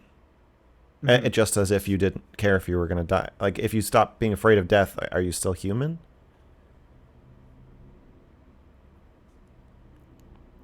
So when I think when you say that, it makes me think that you're using a different definition. What's your definition? What is your definition of happiness? Yeah. Maybe I shouldn't have mentioned state of mind or whatever. You shouldn't have, but you did. Yeah, and now I we're stuck. did. Yeah. I think like the best way I can explain this would be kind of like so I remember some therapists would like try action oriented goal setting versus like destination oriented goal setting, where like, for instance, rather than like setting a goal to like get strong feel fit, just go be for there, a walk every right? day when you're 80. I feel like we're talking about this already. Yeah, well, like for me, it's just the action of doing what you think is like what gives you energy. I think it like right now, when I'm talking to you, when I'm learning from other people and learning about myself through them, but not necessarily like being able to articulate like concepts better in my head, and learning about that from retroactively, like going back into my thoughts and interfacing with like my life from like how other people like deal with their struggles or talk about ideas. I think that in of itself is somewhat fulfilling to me in the moment, and that's something I can do like right now. Like, I am doing it right now to some extent. Right? I don't think so. I think that's destination oriented. Really? You can't control how fulfilling it is to you. There's parts of this conversation that have not been fulfilling to you at all, and you can't make them so. The same way if you go on a walk, you can just go on the walk. That might be true. Is it reasonable to assume you have total control over that goal, barring a extreme emergency? You can at least attempt to walk a mile, and you have total control over that most of the time. You don't have control over whether you can interface and go back into your mind and connect your thoughts or have intimacy with somebody else. You can try to do those things. You can call the call-in show. You did that. That's action oriented. Actually, you couldn't even do that. You had to ask to be in line, and the mods had to approve you. So you can attempt to call into the call-in show. I think you still you also said you said do things that I find fulfilling, but you can't control if you find them fulfilling. You can try. So again, I would say you could take a list of things you find fulfilling and then say, I'm going to do this thing. And then that would be action oriented, that thing. I see. But you're tacking on, and I'm going to find it fulfilling, which I don't think you have control over. And it still seems like a impossible goal. But, lots of things that are fulfilling are whatever's the most fulfilling thing in your life is probably still only fulfilling like 20% of the time. Or maybe like 40 or something. But it's not, nothing is always fulfilling.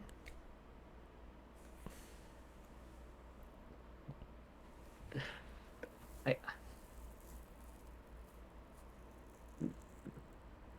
have to think about this a bit more, but because I guess maybe I've had more success with it than I've given it credit for, and I guess that's made me kind of not think of it as like as goal oriented because of the success. It feels like it's gonna happen.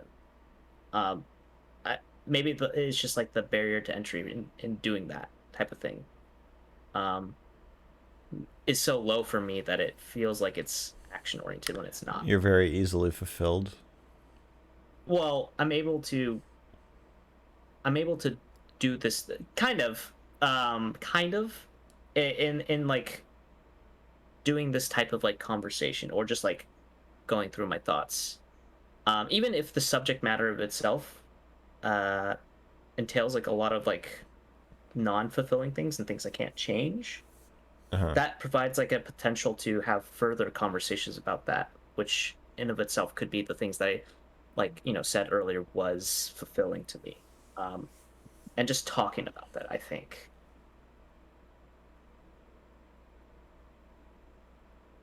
So like, I guess, but then again, because it's potential, maybe it's once again goal oriented. That was my reaction. I have to go to the next caller. Do you have any? Oh, okay, do you have anything you want to say? No. I guess my broad advice is like, if you're this upset about death, I think it's something else, and that I think that the way that you think about your life is like a little tightly wound. Right. I'll definitely try and look elsewhere and figure things out, and I'll look back at this at the VOD and see like in a better state of mind. Thank you for everything. You're welcome. Thanks for calling in. Do I disconnect or you move me? Oh yeah, I'll move you. Okay. Bye. Bye-bye.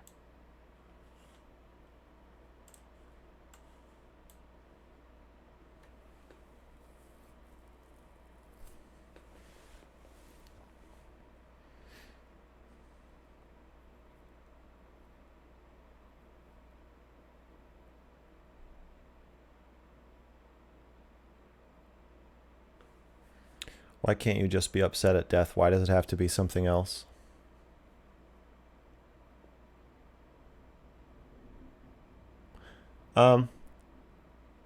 Okay, let me clarify, or not clarify. Let me say something that I think is better than what I said.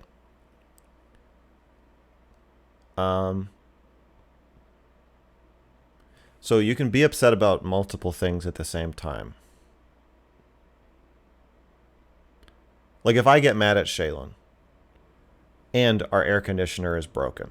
So Shaylin is doing something that annoys me. Okay. When Shaylin and I watch like a movie or TV and she bounces her leg, like she bounces her foot around in circles, it really bothers me. I find it very distracting. I can't think about anything else except her like foot going around in circles. Now imagine also that the air conditioner is broken and it's the middle of summer, it's 100 degrees. So I'm extra annoyed.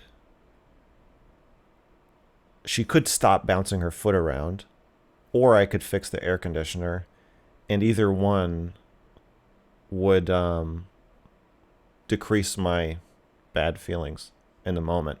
But I don't know how to fix an air conditioner. But I do know how to say, hey, would you stop shaking your foot around in circles? And so, in this analogy, there's nothing you can do about death. And I agree it's good to feel your feelings about death and not bury them and not isolate yourself from them or from other people. But at the same time, I think also that same those same bad feelings, like if you went to jail for life, you would be more upset about death.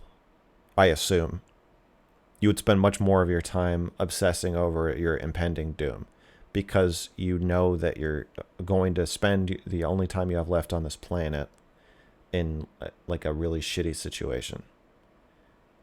And so getting out of jail would not fix it, and it doesn't fix death, but it would make your life better. And so what I was trying to say to him is, like, if you assume all of your bad feelings come from death, which is unsolvable, it might restrict you from being able to look at what other pieces in your life are movable, because death is not movable. The only way you can move death is towards you. I guess you can move it away by like exercising, but you can't, it's on the table and it's the centerpiece of the table. You can't move it. But you can move other things. And so I was encouraging him, as the same what happened to me, to think about, are you avoiding moving something else you need to move by staring at death?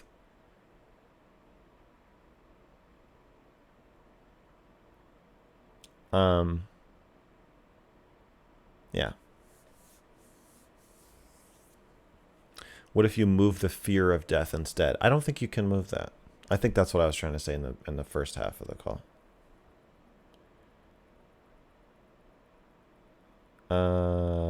So we can accomplish things in life that make our own death less bad. Do you think we can accomplish so much that death is fine? No. I think that you can... I'm not just about accomplishment. He is also very focused on accomplishments. I don't mean accomplishments. I just mean, like, I was unhappy living in the town I was living in. I had to get out of my hometown. And I don't think there's any way I could have lived there or anything I could have done there that would have changed the fact that I was thinking about how I was wasting my life.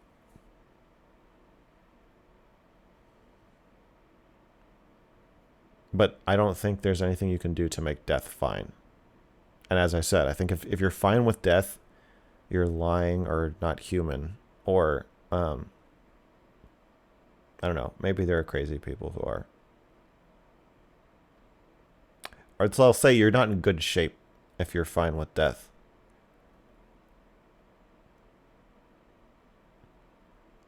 And I get scared when people say that they are.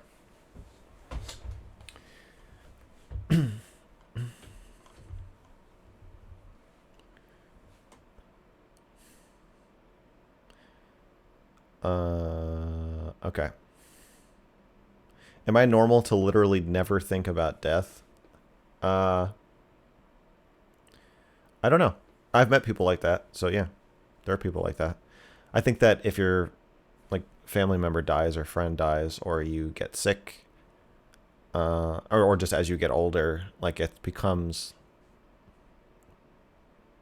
will become weirder for you to never think about it. Like if you got diagnosed with brain cancer and the doctor said you're going to die in like a month and you still have never thought about death, then yes, that eventually it becomes weird. Okay. Baby. I'm ready.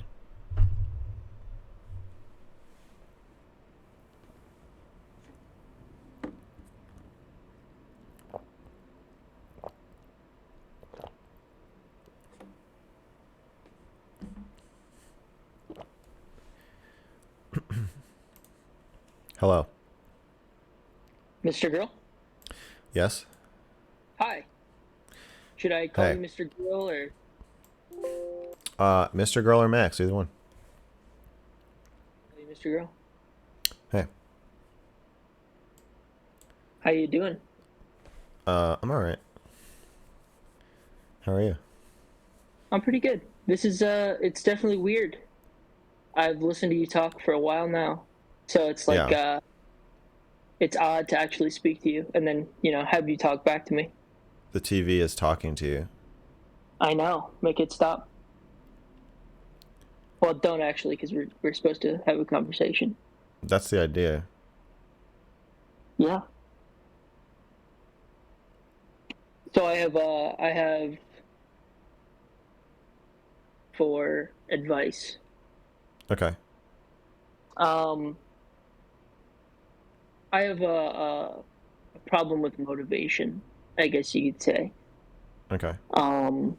So some trauma in my life, things that have happened to me that I didn't want to happen to me. And they're not completely analogous to your traumas, the things that you've talked about on your channel and things like that, but they're somewhat similar. I've had some family trauma, and just life trauma, things like that. And this is a little bit confusing, so bear with me. But because of that trauma, it's hard for me to want to move forward, I guess, with my life at times, or it's hard for me to, how do I put it, want to continue, if that makes sense. Yeah. I'm not saying I'm suicidal, but it's just you just don't care. I don't want to be alive, if that makes sense. It's not like I'm, suicidal, but I understand. If I get hit by a bus, I wouldn't hate it, Yeah. And then the second part of my question or my advice is, it's semi-related, but I don't see much hope for the world. See how things are going to get better. And I don't I wish things would get better, and I wish things would, I wish people would freedom of speech, and I hope things do get better in the world, but I don't think they're going to. Anyway, long story short, I know you've gone through a lot of trauma in your life, and I know you also recognize a lot of the things that are wrong with the world, and you kind of somewhat see the hopelessness, or at least that's the vibe I get from your videos. Yet you still move forward. You've made this channel. You're getting successful now. You're doing YouTube and things like that, and Twitch, and I'm very happy for you, by the way. This is awesome. I'm so glad that all of this is happening. But I'm working. You see me working hard despite these things. Right, and continuing to move forward. Just don't know do that completely. So I guess my ask for advice for you would be, how do you find the motivation to move on in your life, both professionally and personally, when it seems like there's no reason to keep moving forward? My sense is that you don't want to talk too specifically about what you're going through or where you're at. Is that true? I can talk a little bit about it. I don't want to get super specific, just because I don't want to dox myself, and I don't want to it's not embarrassing, but it's just kind of rough. I can tell you some of the things. Do you want me to? Sure. I think I'll be able to give you a better answer if I know what you're talking about. I had a death in the family. A very close person to me and my family died. They had a stroke, and they came to live in my house with my family and I. And the person's spouse, the person obviously didn't want to die, very full of life. The person's spouse kind of just gave up on them. Another person I was very close to. And ended up getting, the person who had the stroke ended up getting put on hospice. And this was during COVID. So go to see him, and he died in the hospital alone. That was very rough. I've been very close to this person my entire life. And very rough. I had problems with trust, betraying my trust. People who I thought were my friends ending up not being my friends, and who, people who I thought had my best interest at heart ended up me for things, and then just ended up backstabbing me, I guess. So it's just like it's you want to move forward at times when it seems like there's no reason to, if that makes sense. And that's why I kind of brought up the politics side of things too, is because like the world is a mess. I don't see much of a future in the world that I'm living in right now, or if I do see a future in it, it's not looking bright. So I'm just kind of like depressed about all of that, and you have a lot of like all of those things. You see what's going on, the attacks on the freedom of speech and the attacks on things like that, and I don't know, you're still motivated, and you still wake up in the morning and make videos on YouTube and talk to people. So I guess that's my question. Can I ask how old you are? I'm 20, just turned 20. Is this the first time you've felt this way? No, I've like this a lot for a while. Oh, wait, you're kind of, you sound like quiet sometimes. Right, I can't quite I'm sorry. hear. That's okay. Okay, so I felt like this. Can you hear me better now? Yeah, go ahead. I felt like this now, but like past 2 or 3 years, it's been like super like much more heightened feeling of this. I guess you could call it despair. When did the death happen? Approximately? About a year ago. And like this was a person that I saw every day of my life, you know what I mean? Very close. Yeah. And then for that, their spouse to betray them like that against their wishes, hospice, and let them die, we weren't able to be with that person. It was just like very hard for me. So it's just do you talk about this? Dealing with that is hard. Do you talk about really these feelings with anyone? Okay. This kind of feeling and the depressive things. Why don't you talk to anybody? My family is not very receptive towards feelings. They're good people. They're not like, it's just hard for them to kind of talk about it. Yeah. It's very blue collar family, so we don't really talk about our feelings that much. And my parents are good about trying to talk to me about it. But they're not good at actually doing it. I know that they care about me, and they're yeah. Ask, but it's hard for them to hear it, and especially because they went through the same thing, with someone that they cared about too. You don't want to burden them. Yeah. Well, the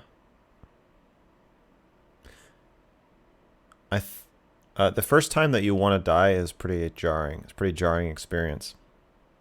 Mm-hmm. But I think it's an experience that almost everyone has had. Not being suicidal, but feeling like there's no point to life and part of me wants it to end. Right. Despair. I mean, I guess that's just what despair is. But if you're not comfortable with feelings in general, or if you isolate yourself when you have them, it's definitely going to make it worse. So it sounds like you need to talk to some people about your despair or make friendships. Would that happen to be a therapist? Yeah, I think maybe you should go to therapy. now that you mention it, I think therapy sounds like a good idea. I actually tried a therapist one time, and it wasn't awful, but it was just very weird, and I think you would be much. No, did you say that? To her, no, because it was like she was kind of hot, and I was weirded out by that. So okay, if you want to go to therapy, if you want to get in the fast lane, you got to tell her you don't think she's listening to what you're saying and that you think she's hot. Yeah. Now, those are awkward things to say, and I suspect you'll be very uncomfortable saying them or anything like them. But yeah, I was also like 12 when I went to therapy, so it was also kind of like harder to say that when you're 12. Adult. Yeah. Yeah, but on my own. Yeah, but I think honestly, like if you think your therapist isn't listening to you, tell them. If you think they're like weirdly hot or like trying to be too attractive or something, just tell them. Like these are all things. Their job is that they have to let you say this shit, and they have to figure that you have to burden them, and they have to let you. I feel like that's the deal with therapy. That's what's good about it. Yeah. But I also think that you need friends who you can talk to about this stuff. I have some friends who I have talked to, but I feel like I don't want to burden them with my sadness and my feelings, because I don't think that I'm ever gonna. Sometimes it doesn't feel like I'll solve the feelings, right? I don't know have to live with them. I think that is, for the time being, I think you will have to live with them. So I just don't think it's a good idea to assume that everybody is as fragile as your parents. And I know you don't want to call them fragile, but if my kid or if your kid felt this way, you'd probably want them to talk to you. I'm sure my parents do. I just don't. Well, they can't handle it. They can't handle it. I just don't want to make them. Does that make sense? I'm sure they could handle it. It doesn't. It doesn't make sense. It definitionally doesn't make sense.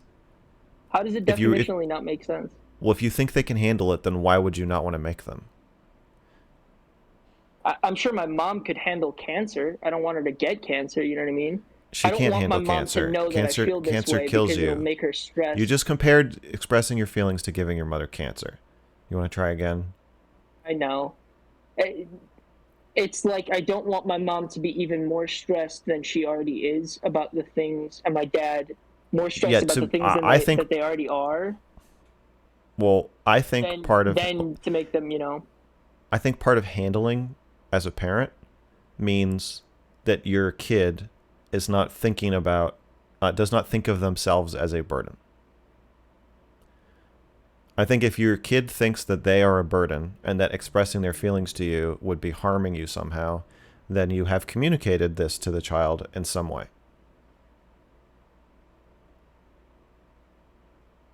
Like, I don't think you can get around that. I don't think you can say my parents can handle anything, but I want to be alone with my despair because I don't want to burden them. I guess that's fair. I'm not going to say they could handle everything, but they're pretty good about talking to me. But I understand what you're saying. If they're so good at talking to you, then why do I feel that way? Because you know that you're taking care of them.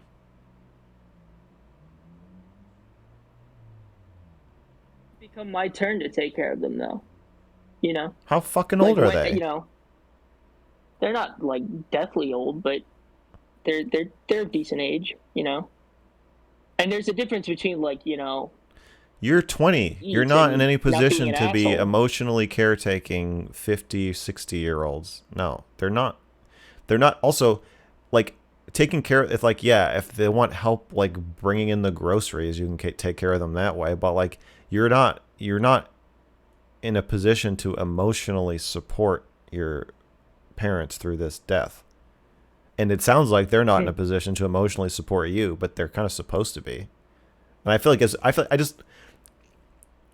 just think if you go through life saying strong, supportive people are people who can't handle me talking about my feelings to them, then you're going to just be like alone with your despair. But if you just kind of admit that like they're not handling this that well, then you might feel more free to find somebody who will. I understand what you mean by that. What the fuck I don't understand what you mean by that. What's that supposed to mean? I get what you're getting at. I know you get what I'm getting at. I want to know what I'm you. not I want to know. completely agreeing with you, but I understand sorry. what you're saying, That's very clear. What I want to know is what you think of what I just said.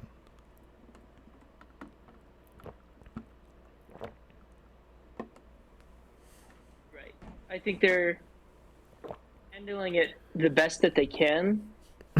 And how good is that? But it's not enough. It's not enough. No, it's not enough. Yeah, I think you need more. Right. And that's not, you're not in an emotionally monogamous relationship with your parents. You can get other people to take care of you. And I think that it might, I think pretending to them that you are fine, like, so, like on one hand, you're lying. Right? Like you're actively obfuscating your feelings. Yeah. And that's quite a few steps away from like, hey, I'm not doing well, but I don't think that you're really in a position to talk about this with me as much as you'd like to be. And so, like, I'm going to act like I'm not doing well. I'll let you see that I'm not doing well, but I'm not going to confide in you because I don't think you can handle it.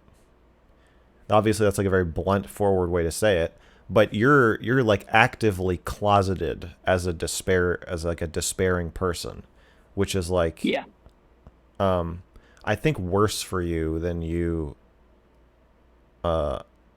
seem to think.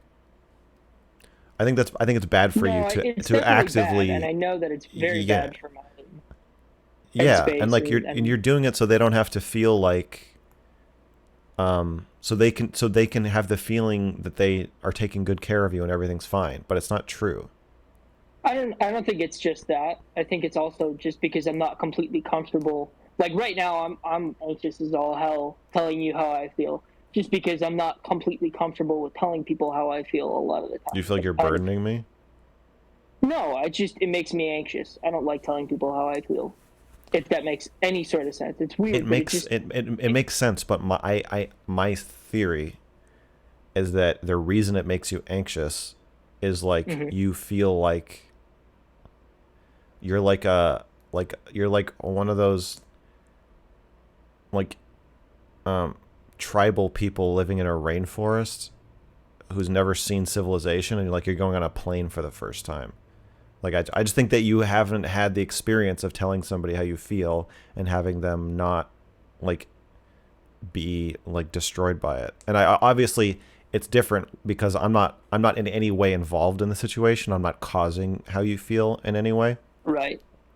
And it's not my family member who died, so I'm not, like, emotionally wrapped up in it. But it's still, I think that you feel anxious telling people how you feel because you just feel like things are like the person you're talking to is going to like collapse or something, or dislike me because of what I say. Yeah, like your friends, something like that, like an adverse effect of some sort. Yeah, no, I understand what you're saying. That makes sense.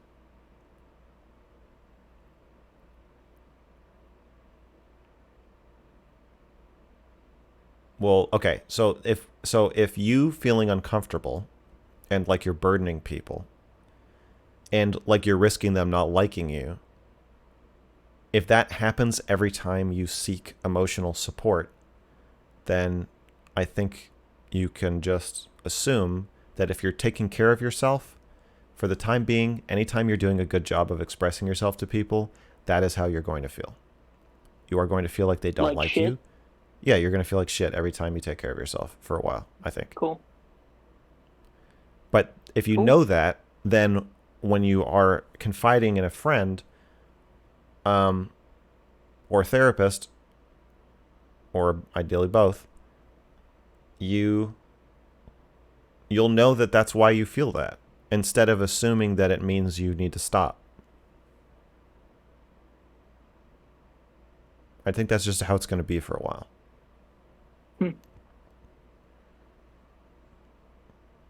Okay, cool. Oh, sorry, my dog is barking. I don't know if you can hear him. I can't. Okay, good. I had one more question, not a separate question, but it was just part of that original question. On the political side of things, or not even on the political side, but on the world side, like, why do you videos? Do you think the videos that you're making will change the world? Like, realistically? I know there's always the hope that they do, right? But like, do you realistically think they'll change the world? Or is it more of like the reason I'm asking this is because, again, it's that motivation thing. It's like, why do anything if it's not going to change anything? I always wanted to, in some way, express myself. My videos have helped like, you, right? And I'm not saying they haven't helped anyone. I'm just saying, like... Have they helped you? Yeah, a lot. All right, well, that's good enough.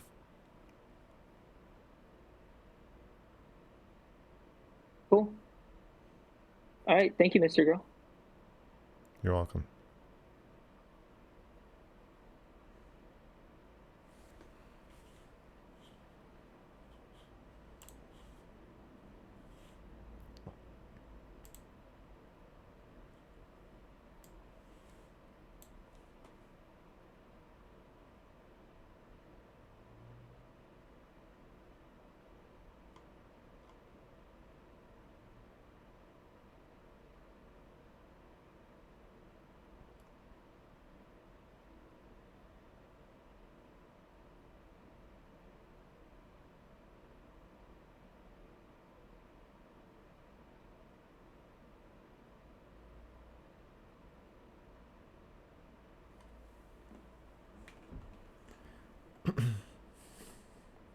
We never discussed the assaults on freedom of speech.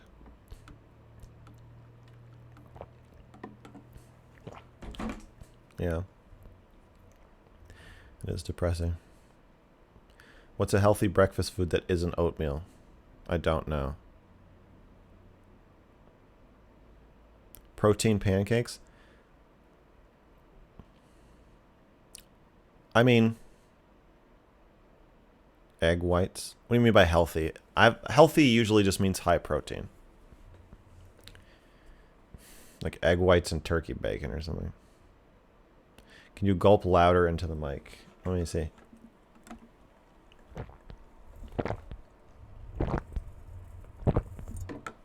Yes.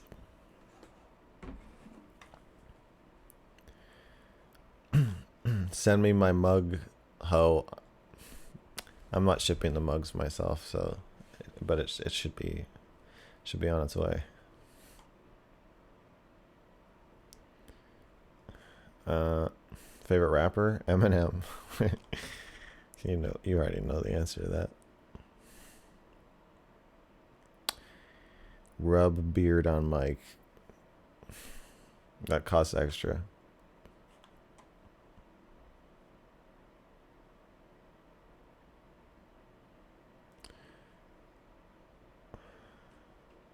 All right, baby,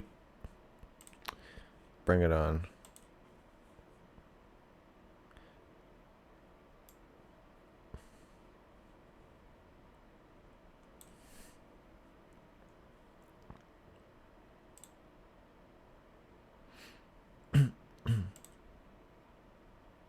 Hello. Hello. Hello, Max. Hey, what's your name? If you want to say. Alec? Yeah, it's okay. Alec? Yeah. Hey. Yeah, so, I just, kind of want some advice on how to deal with FOMO. Like, I think it's FOMO. Okay. I get these, like, just, like, overwhelming thoughts, just, like, obsessing over what other people what other people have done with their lives, like experiences they've lived. And the fact that I probably will never get to experience those things. Like, it just sort of like permeates to everything I do. Like when I like I'm learning to play guitar, and a really big thing that takes like my motivation away is the fact that like I'll never really get to experience what it's like to be like a really great songwriter like Paul McCartney. Like and all the experiences he's lived, I'll never get to live them. And I don't know, I feel like there's so many things I will never get to experience. And I don't know how to be okay with that. I don't know if you ever experienced something like that. Yeah, I know, I have. You feel like insignificant? Yeah, for sure. Or is it like a judgment of yourself that you feel like you're gonna not live up to other people, or it's more about the experience of being like you're not going to get to have the fun of like 5,000 women chasing you into a tour bus to go to your next like packed show? Yeah, I think it's that. Like just the fact that I'll never get to experience that, and I'll die never having experienced that. But also like if I didn't feel as insecure about myself, I think I'd be more okay with that. So I think it's a little bit of both.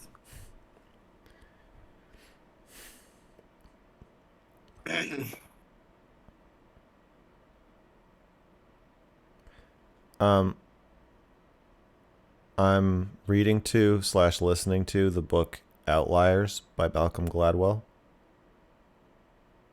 Yeah. I've read about that. Yeah. Oh. You sound like you don't like it. No, I definitely like the ideas. It's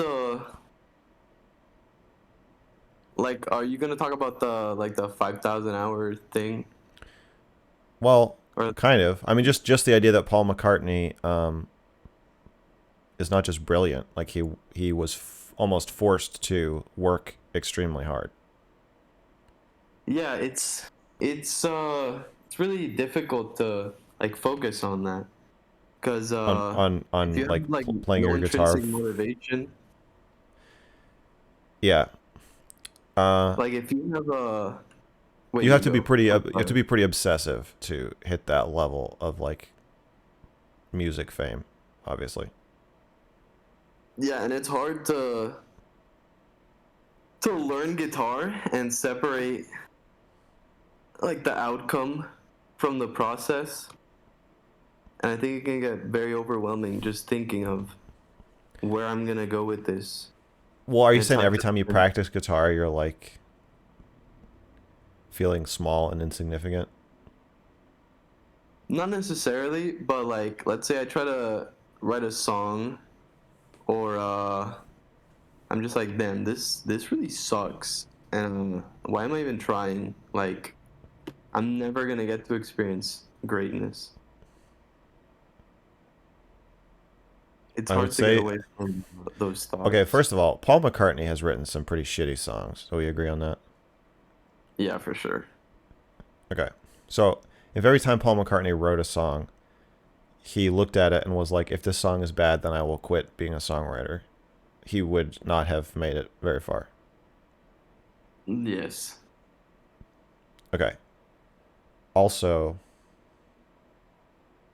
if you have not written that many songs, they're going to be bad. Like, it just seems like you're expecting yourself to be good at things that you can't possibly be good at a level that you can't possibly achieve given the current circumstances. Yeah, that is definitely true. I guess I just struggle with separating my motivation from the outcome. Yeah, you want to be rewarded every time, but you can't. Yes, like it'd be great if I could intrinsically motivate myself to be like, oh, the process is great. Like writing a really bad song feels great, but like. Okay, but if it did, then everybody would be really good at writing songs. Yes, that is true. That unpleasant process is the filter that stops the non-Paul McCartneys. You know? And I guess that goes back to my FOMO thing. Like, damn, will I just never get to experience, like, even a slight part of that? There's so many things I think you can, but you have to give up everything else. Is the thing. That is Paul McCartney's entire life and legacy. Is that all he will ever be is a guy who wrote some good songs. So I assume he has FOMO too. Like there's probably other things he wanted to do that he just like didn't do. Yeah. I like if I did that, I think I would also feel like, damn, I missed out on so many things. Yeah, you'd be like, this is it. I sit here with a fucking piece of wood and some like strings attached to it and pluck them. Like I just like. Yeah, I don't be okay with that. You what? Like I don't. Like it feels really hard to be okay with that fact. Yeah, so I think dying and the fact that I'm gonna die and not get to experience a lot of things. Yeah, death is a big problem with this. What you're talking about, because the way I think of it is, time is so valuable that it's not really worth anything you spend it on. Like time is, when you run out of time, you die, and that's bad, and it makes it so everything you did didn't matter. So time is very important. You really want to have time. And so is it worth 2 hours to pluck your strings on your guitar at the idea of getting like marginally better at it? No, not really. Is it worth your time to work like a 8-hour shift at your job for whatever they pay you? Like, no. Is it worth me spending my time like making these YouTube videos and Twitch streams hoping that somebody watches them and takes something away from them? Probably not. Ultimately, like when you're on your deathbed, if you had a choice of like, hey, would you want to trade in all of your guitar? Like you won't know how to play guitar anymore, but you can live for another 5 years. You'll be like, yes, I will do that. But you're also forced to spend time. So it's like having a gift certificate, like a gift card to like life that you have to spend constantly. And so if you audit every single thing that you spend time on about whether it was worth it, the answer will almost always be no, unless it's like an orgasm or like a particularly like great moment. Usually you're going to feel like, yeah, that was great, but like I could have been doing something else. But you can only do one thing, and you can never do all the things you want to do. And so everything on some level is like a phenomenal waste of time. And I feel like if you can accept that rather than thinking like that there's something else you could have been doing that wouldn't have felt like a waste of time. Like I'm sure Paul McCartney feels like he wasted his fucking life too. He can't really talk about it. Like he would sound like a fucking asshole calling into a call-in show to talk about that. But I'm sure he feels it that way. And yeah, I think that's just part of FOMO. Is that that's always going to be true. So, have you been able to like be okay with that? Like, have you found the way? No, I think no. I feel like a insignificant loser every time I hear about anybody succeeding at or being good at anything. I'm not really okay with it. But my thoughts usually go to like, well, yeah, like I would say I'm not paralyzed by it. Usually, sometimes I am. Sometimes I'm just not okay with it. and I'm paralyzed by it. But I don't know that there's a way around that. But I'm not so paralyzed by it that I can't, like, I'm still making stuff and doing stuff. So I guess I feel good about my output level right now. I feel like I'm fairly motivated. And I'm getting lots of... So now whenever I tweet something, like 100 people like it. And when I post a video, it gets... Like the cookie clicker video got like 10,000 views on the first day. That's never happened to me before. So now I actually do... and I could fall into a dangerous trap here where that's my version of practicing guitar. And every time I do, there's like applause. And it's like, I don't know. That's probably not good for me or my artistic process. It's probably better to have to question, like, to not be rewarded every single time. Those applause, you'll probably lose motivation.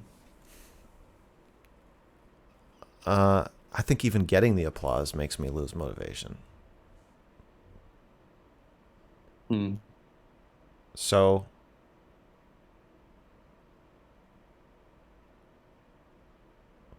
yeah, I think yeah,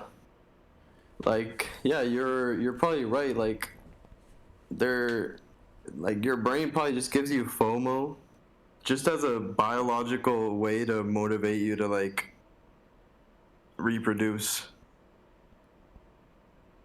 like do the most you can with your life so you can reproduce better, and it'll never be enough, maybe, because you're gonna die. It could just be a side effect of being smart, that like humans are smart so they can succeed and reproduce. Like, we evolved to be smart, but being aware of our own death might be like a side effect of that. I don't know if that's a good thing. It might be.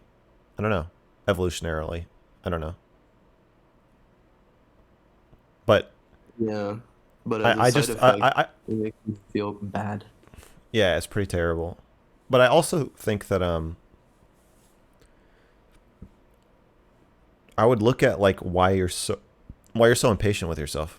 Like, why do you expect that you should be like so good at something right when you first start, or even when you know, it just seems like your expectations of yourself are really high, and I would think about why that is.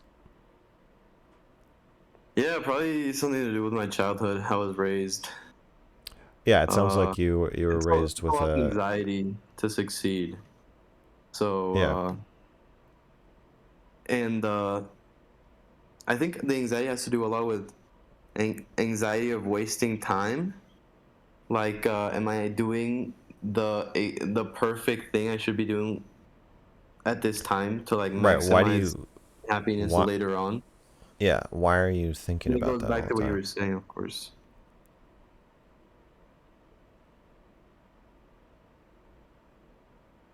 Also, it's a pretty terrible trap, because it's like it makes practicing really unpleasant. And that makes you practice less, which makes you worse at guitar. Which makes practicing more unpleasant. Like, it's very hard to dig yourself out of that if you're trying to like become highly skilled at something. It's very easy to not do anything at all and just like go to bed. Yeah. Like, how did you find motivation to like do YouTube when it's so easy to literally just go to bed? I probably don't find it as easy to go to bed. Is that true? I don't know. I felt the way you felt in my early, what you're talking about was much more dominant for me in my early 20s.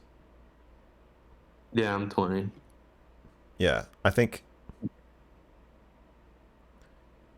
You think I'll grow out of it? No. A little bit. No. I'm just kidding. I don't know. I don't know if I grew out of it. I think I pulled myself out of it. I recognized this, and I had to start setting goals of like, so I was like learning how to write screenplays, and I was like, I will write a bad screenplay. So that was my goal. And I got more comfortable with making things that are bad by forcing myself to. Joining like a writing group helped. So having like, do you think Paul McCartney would have gotten where he got without John Lennon? Probably not. No. So you might need like external. Like that's the other good thing about YouTube is that like at first nobody gives a shit, but after a few months you get 20, 50, 100 people who are like, hey, when's the next video? And like that helps. But yeah, going into like an existential like, am I wasting my life question, I found it much easier to just be like, yes. Like my whole life is a bad screenplay. So my goal is to just waste my life in a way the way that I fucking choose to, rather than trying to have a Paul McCartney life. I think it. Yeah, because even he probably feels like he wasted a lot of his life. Yeah, and like after he started getting praise constantly, when's the last like classic Paul McCartney song or album to come out? He still writes songs sometimes, but like, yes, they're not as nearly as celebrated as the ones when he was like hungry. Yeah. But you have to, yeah.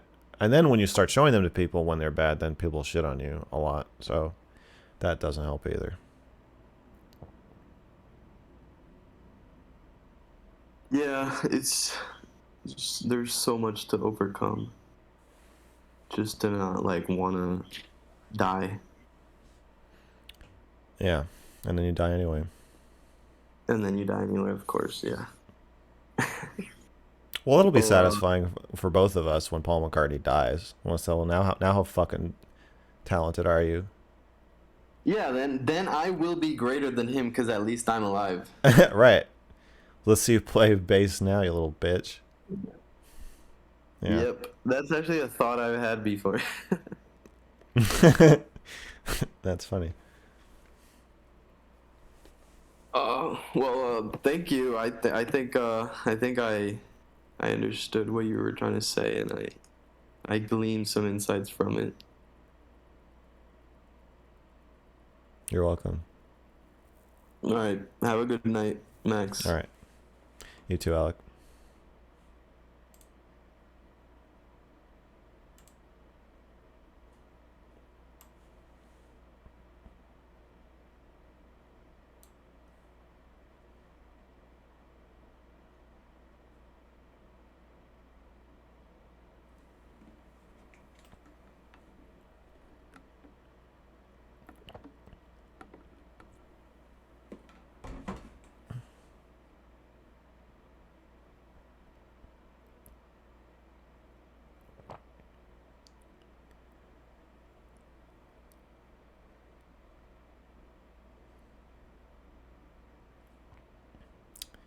Dr. K stream when?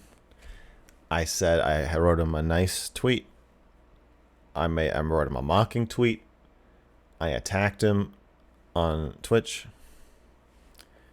I don't think we're getting a Dr. K stream.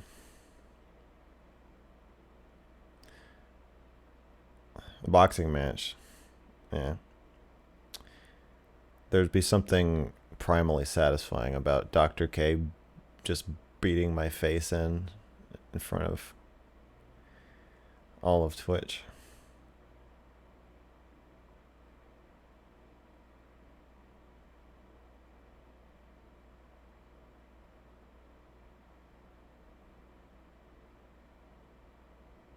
He doesn't handle his socials. It's an employee. Okay, but you're saying if somebody applies and then tweets at him and it gets like a bunch of attention, that employee doesn't say like, hey, do you want to talk to this guy?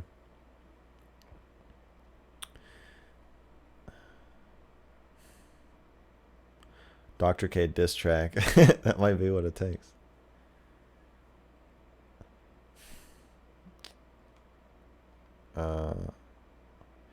fight Sam Hyde. I would enjoy that. I would enjoy that. Yeah, a lot of people say we're similar, but like very politically opposed. Do you still study psychology in my free time? I guess vaguely, sort of. I end up reading, like for the gender video, I interviewed a therapist and read a bunch of research studies and summaries and articles and stuff. But I don't feel like I have that much free time right now. Yeah. You're right. He does probably know. Just wanted to clarify. Yeah, he fucking knows. Have you been contacted by Infrahaz from Infrared Show? Somebody. Wait, Infrared Solution is your name. What does that mean? Somebody messaged me and said FYI and sent me a link to his stream. And I went on and he was talking about me and he was like, why? He's like, why is Mr. Girl blah, blah, blah? How come like people are okay with him being a pedo? How come I get canceled and I get blah, blah, blah when he blah, blah, blah? And so, and like, I have this thing where like, if I'm watching someone talk about me on Twitch and they ask a rhetorical question, I just can't stop myself from answering it in the chat. So I said, because I'm a great rapper. And he instantly banned me. And he was like, I'm not going to let you talk that shit in my chat. You don't get to talk here. You don't get to talk in my chat. No. And then he was like, he was like, yeah, we'll have a debate. You and me will have a debate, but I'm like, fuck your handshake, your conciliatory comment. Fuck you. No, you're banned. So that's our interaction so far. If you do end up talking to Dr. K, how do I expect the interaction to go? I think it'll be, I think we'll, like, I don't know. I feel like it will be a fight of some kind. But it could be a productive fight for both of us.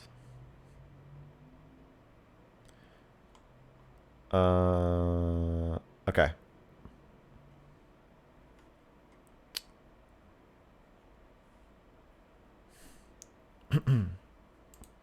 Baby, I'm ready.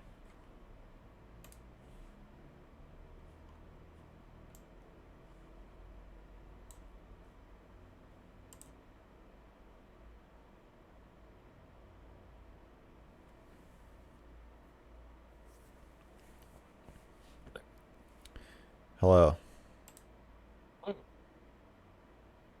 Wait, I can't hear you. Oh. Oh, there we go. There we go. There we go. Okay. Great. Yeah. How's it going? So, I wanted to ask you for advice. Okay. In September, I stopped seeing someone who, I suppose, came out as non-binary. Okay. And it had been like the most sort of serious relationship that I've had.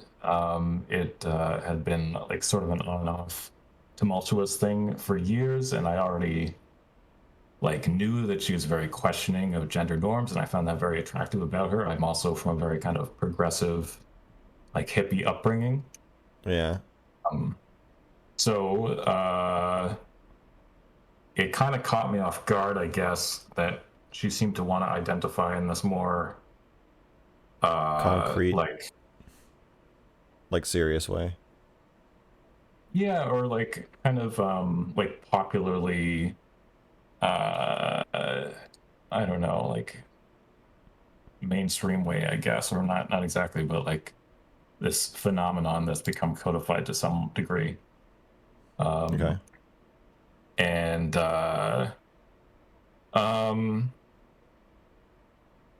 so yeah, like basically she came to me, or sorry, I guess they came to me and presented it as like, you know, I am non-binary, like this is my identity now, like I expect to be like recognized in this way, and it felt very, it was like a talk. Definitely. Okay. And particularly kind of inhuman and kind of I don't know, like when you say inhuman, you mean like scripted or like awkward? I guess I would like kind of I don't know, unnatural or not representative of like the existing understanding that we had. Okay, you felt like they were telling you, like they were pulling a rug out from underneath you? I wouldn't say that. Well, maybe to some degree. Like I think to some degree tension was building, and as I mentioned, it was a sort of on and off tumultuous thing throughout the relationship. Yeah. But yeah, I guess it was shocking that suddenly there was this kind of ultimatum and like assertion of a particular like expectation to be recognized in this way. Yeah. Which yeah, I don't know. Like ultimately, like I kind of yeah, I don't know that I handled it super well. I don't think that I handled it. Just tell me what fucking happened. Sure. Well, I mean, it was in September, and I haven't spoken to them since then, so my recollection isn't. Well, tell me what you think. Tell me what you think happened. They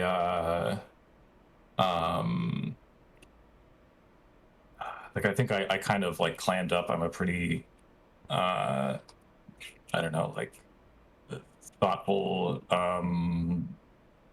passive, conflict avoidant, definitely person. Okay. So I think I kind of clammed up, and then I tried to express, like, as I just sort of mentioned, like, hey, like I already sort of know, like, I'm already sort of with you on not buying into like gender norms, like traditional gender expectations and stuff like that. So I kind of tried to express like this feels kind of weird to me. So you're saying that you tried to be like, yeah, we both don't quite, you know, we both like thinking outside the box, but you're drawing like a new box. Yes. Okay. Yeah. Sorry. So how'd they take that? They felt very I guess they expressed like I was by like essentially I didn't kind of agree, I suppose, to go along with this the ultimatum. Right. And so they sort of expressed feeling like denied some kind of like fundamental human right. And that it was like a very, you know, serious ultimatum, and that like you know, like it wasn't something they were possibly gonna compromise on, even though yeah, like they just had sort of expressed it in that way just then, and it didn't feel like they weren't open to having really a discussion, like yeah. So you're saying this led to you breaking up? Yeah. Yeah, basically like right then or later? Well, that, I mean, you know, as in the doghouse at the very least, for like a few days. And I had great difficulty trying to sort of overcome this because they felt very kind of immovable in their position, and I didn't know how to sort of reach them.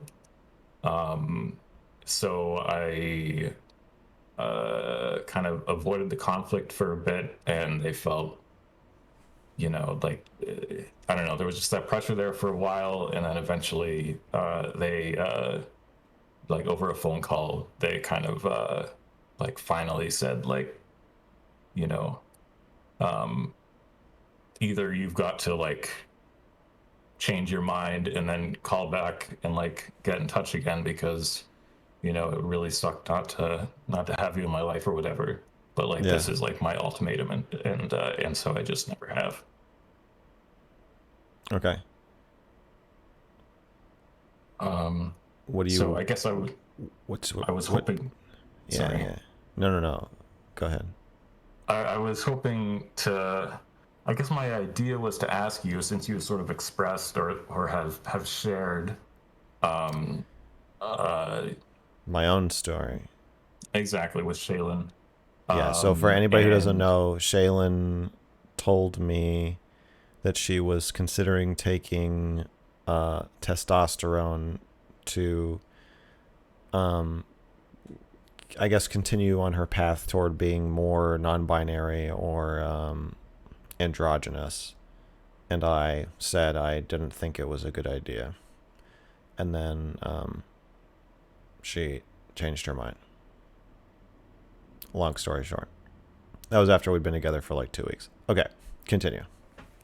Yeah, so I guess I was hoping to like ask if you thought that there was some way to have approached that might have been more successful, since you have success being a conversion.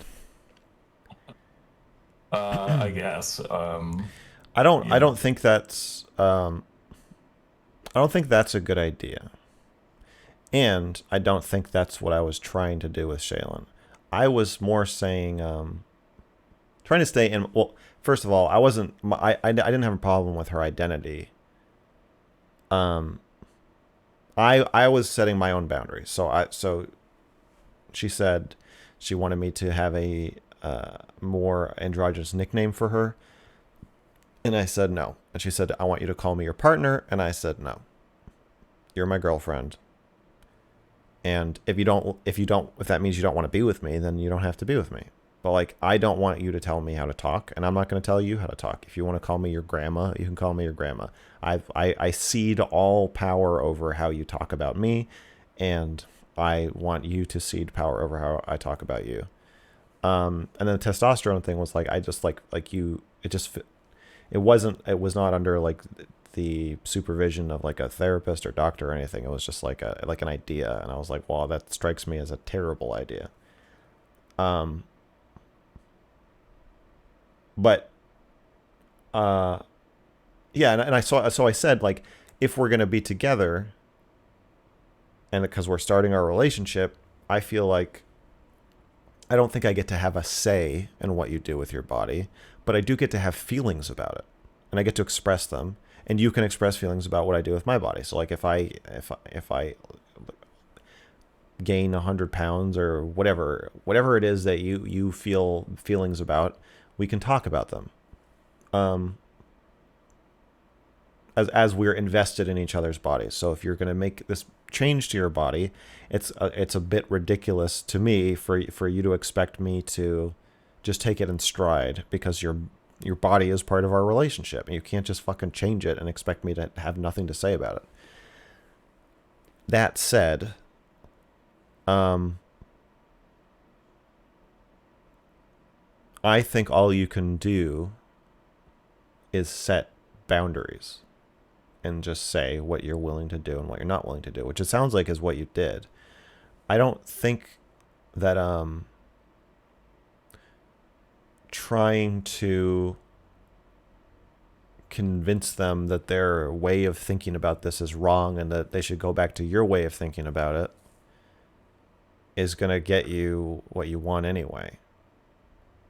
I think the problem that you're having is that you felt like you were on the same page of like, we reject gender norms, but we also reject the like identity politics part of this, where people try to tell each other how to talk. Yeah. And then it sounds like they do not reject that part anymore. And so it's ironic that you would want to like sort of manipulate them into talking the way you want them to talk while they're explicitly telling you that they want you to talk in this other way. Like, I just don't think a war over like the language you guys would speak would be productive, whether you win it or lose it. I think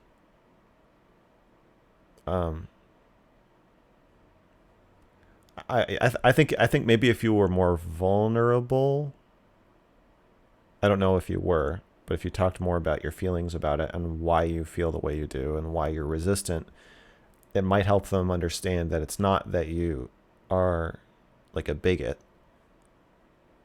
Or if you are, it would help them understand why you're a bigot. But I just think that, yeah, I wouldn't try to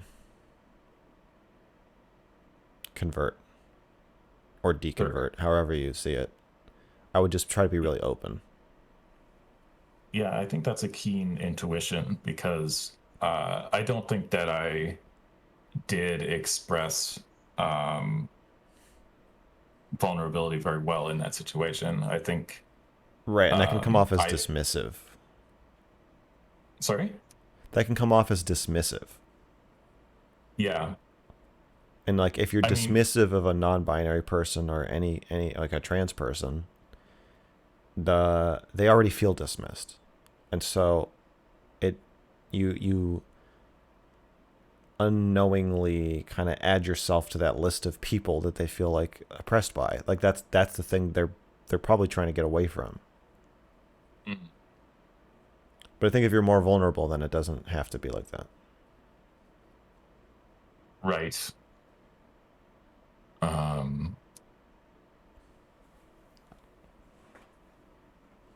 And if that's not good enough, and they still don't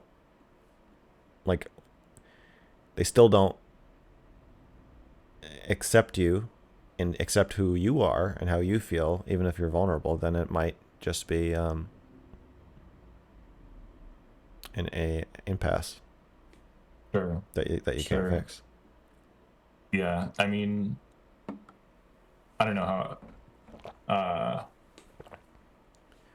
I don't know what value there is in sharing this, I guess, but I don't think that it was all that necessarily sort of mysterious, that they were more kind of bought into identity politics. And in fact, I had already sort of capitulated on both, using a more androgynous nickname and whatever the other thing it is that you just mentioned. Partner versus girlfriend. Yeah, exactly. She was not they were not comfortable with that. Yeah, I think that capitulating to those without talking about how you felt about them, or if you held resentment about that, could also have contributed to a more like aggressive response from you. And like, I've had enough of your shit, which, you know. I mean, I didn't say that at all. I mean, I was yeah. Like, you're I thinking had a very accommodating, trying to understand tone. I just wasn't necessarily an accommodating, trying to understand or anything like that. I understand that, but if they knew you feel betrayed and you have an accommodating, trying to understand tone, it can come across as condescending. Yeah, definitely. No, I think that was the case for sure.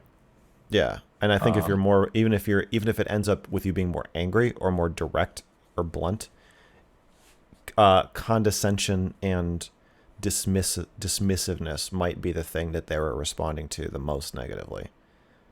It's possible that they would rather that you just poured your heart out, even if what's in your heart is some anger, rather than feel like you are denying their experience and sort of laughing at their like belief system. Yeah, probably true. And I think that sort of, I think I probably to some degree could intuit that, but was too sort of mired in my own like conflict avoidant bad habits. Right, you're hoping it would just go away. Right. Yeah. Which also is probably very annoying to them to realize that you were just like, oh, you're still not over this. Yeah, pretty much. Yeah. Okay. Well, I appreciate that, like, seemingly fairly kind of simple answer, but I think valuable nonetheless to recognize sort of. Well, thank you. I appreciate that. Because I guess the other part of my question was that I'm probably going to have to interact with them soon because I have something up there that I need to return. And so I guess I was sort of wondering if I should try and like adopt any particular approach to make that go well. Well, what's your goal? Are you just trying to have a smooth interaction? I mean, I guess I don't know. I guess there's some part of me that, imagines that, I guess I would like to like express a certain kind of self-reflection and humility and like caringness and whatever, and sort of like create this window through which like possibly they could if they were still like leave that sort of that situation. Okay, you're trying to get back in there. I don't know that I necessarily am, but well, I think you should figure. I think you should figure that out. Yeah. Because like if you are, I think be vulnerable and honest and pour your heart out. If you're not, then just be polite. And those are kind of opposite like approaches, though. Yeah, that's a fair point. I guess I haven't really done that in practice necessarily, since I'm so used to avoiding conflict, even when I am trying to be. Yeah, this is not a situation. Kind of obsequious way. You should not drift through this situation. I think you're going to need to take the steering wheel here. Right. All right.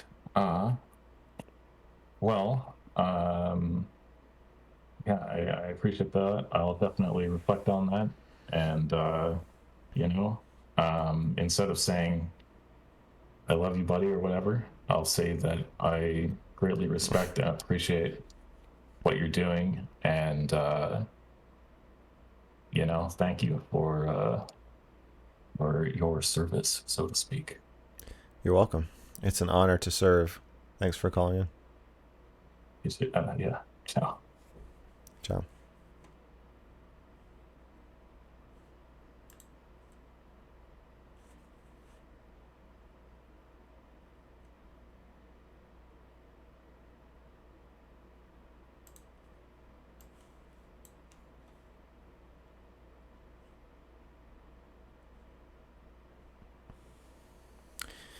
Do I really want to fight Sam Hyde? I want to talk to Sam Hyde. I don't really want to fight him. I do want to talk to him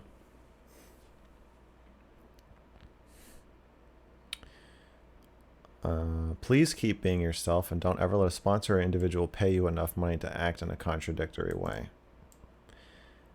It's refreshing to see someone gain popularity that isn't tainted by greed or fame. I will try. I got my first sponsorship request. This company offered to send me some free popcorn. And they were like, no, you want to talk about it on stream, whatever. Positive review, negative review. You just want some popcorn? And I was like, well, it's just popcorn. I don't have to talk about it. I could just say yes, and I could just eat the popcorn. I could never even tell my stream about it. No one would ever have to know. I could just accept this popcorn. I see the slippery slope. I didn't respond. Of course. Okay.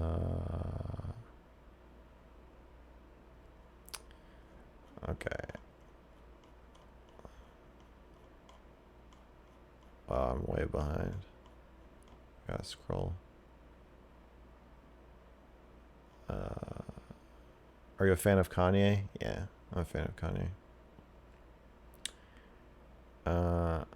My Beautiful Dark Twisted Fantasy and Jesus. Probably. They might be tied. They might be tied. Augie says he's ready to get over his hate for women. That's great. I'd be happy to help him with that.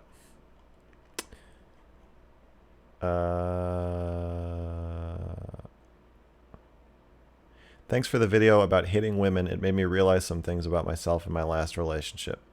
You're welcome.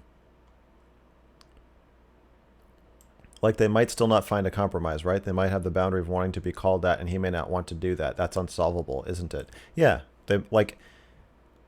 Yeah, I think so. But I think that knowing why he feels that way and knowing why they feel that way could inform, maybe one of them will shift, or maybe they'll both shift a little bit. I just feel like until you have like a really intimate, like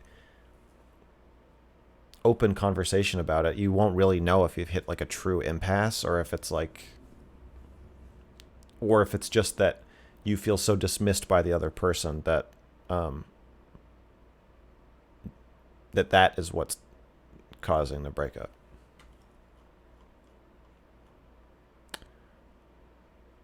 Are you going to do more watch a movie with Mr. Girl videos or other movie reviews and analysis? Yes. I am.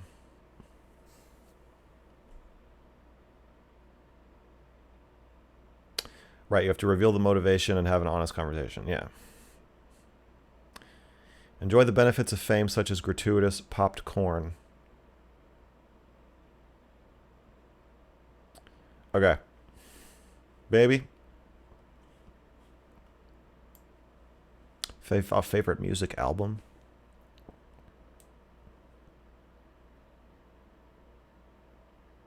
I don't know.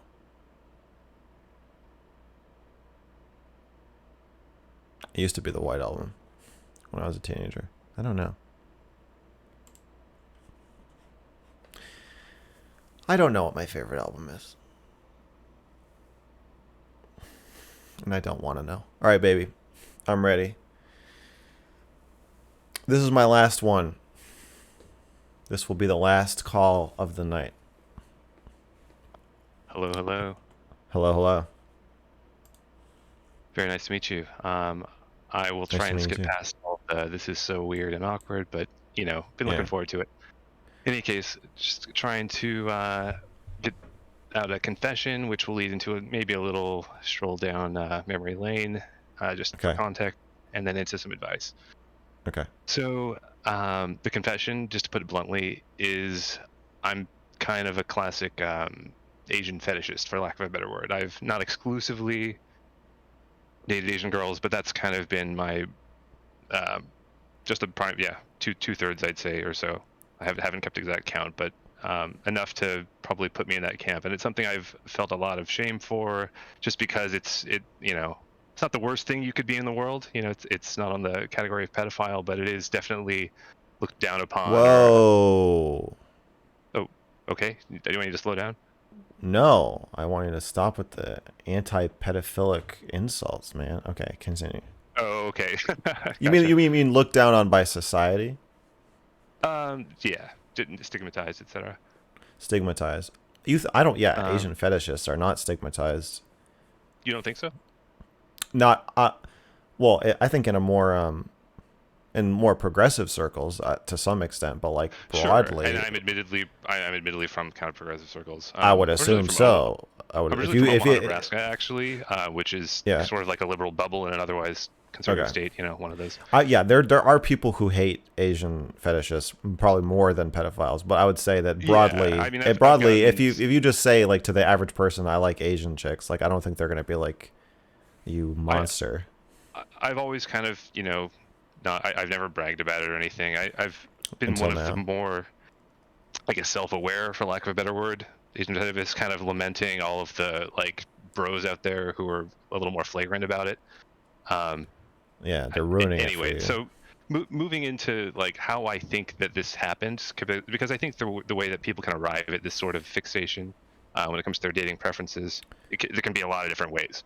And for me, it was a little unique. I think we're about the same age. I was born in '85, so in Me too. third grade, I was in. Oh, you too. Okay, so we're within a year.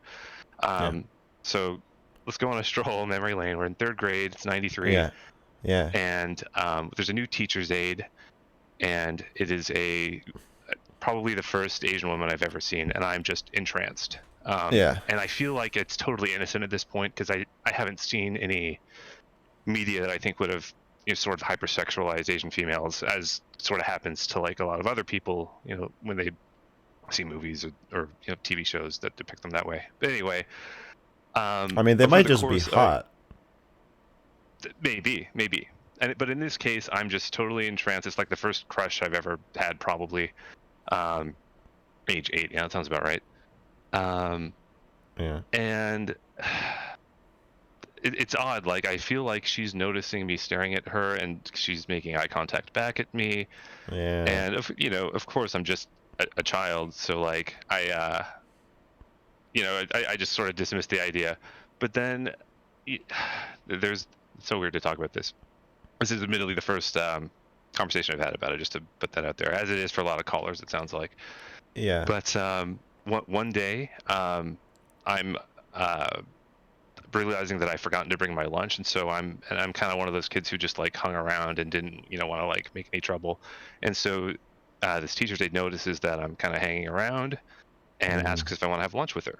And I, seems friendly and approachable enough. I say sure, and that's all that happens that day. Is I just share her lunch, and all's well.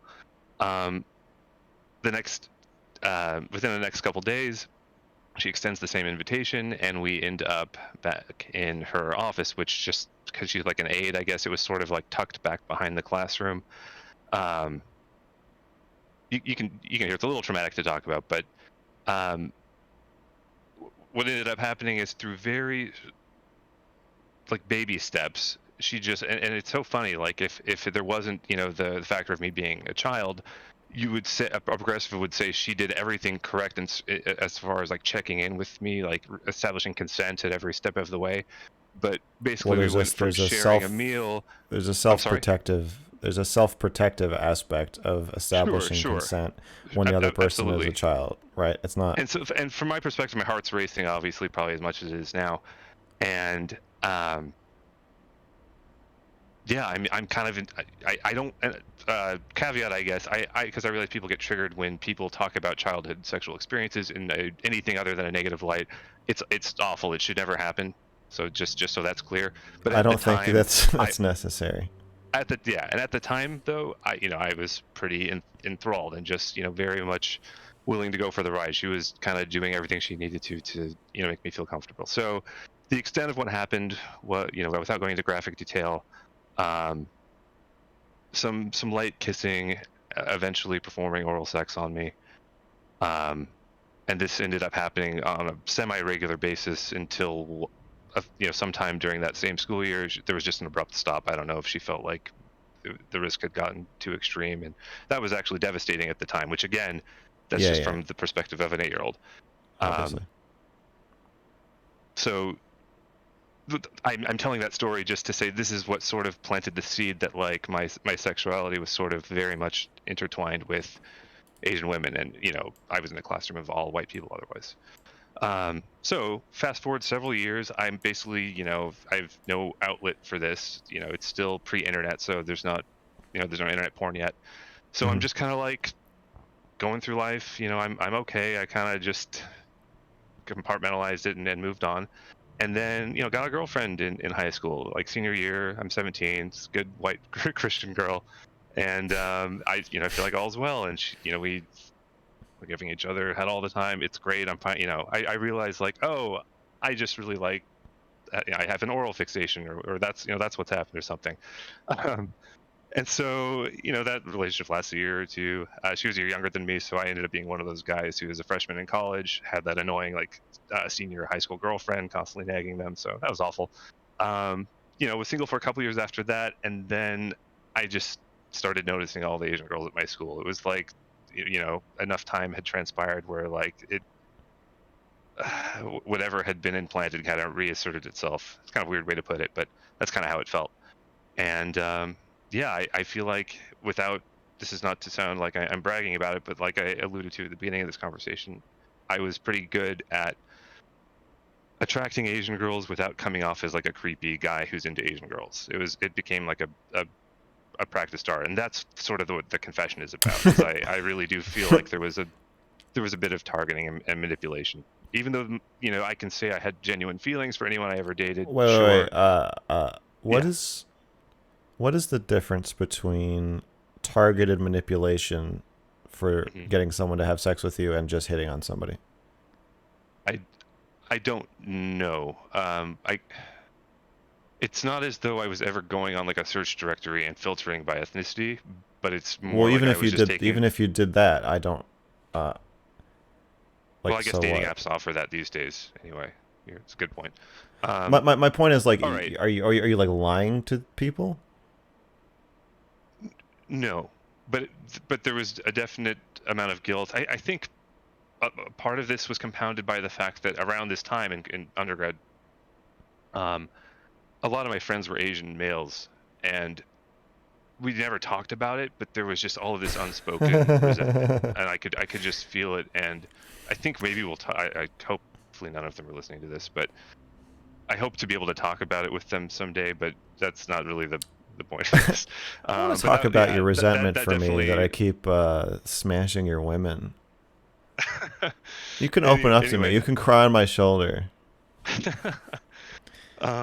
So this trend just kind of continued where, like I said, maybe 2 out of every 3 girls I was with was of Asian descent. And, I also sort of made myself feel a little less slimy about it by the fact that most of the girls I was into were quite, like thicker framed and maybe strong tempered, kind of the opposite of the stereotypical like submissive Asian girl. Again, this is all just stuff that I'm like virtue signaling to myself. I'm not even like telling anyone these things. Yeah. I understand. But like, it helps me feel better about Okay. It's also genuinely what I'm into.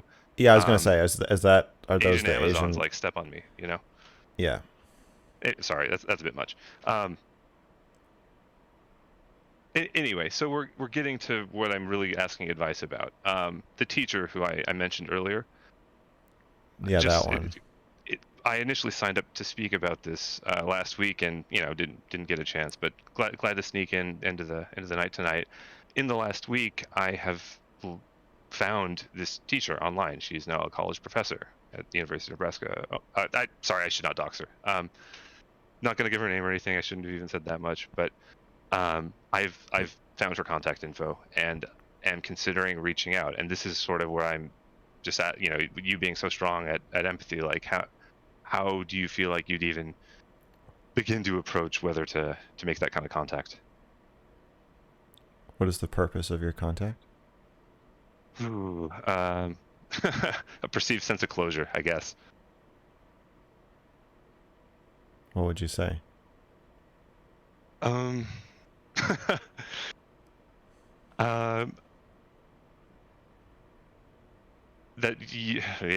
It's hard to even say out loud right now. So putting in words. I obviously haven't drafted or sent anything yet, but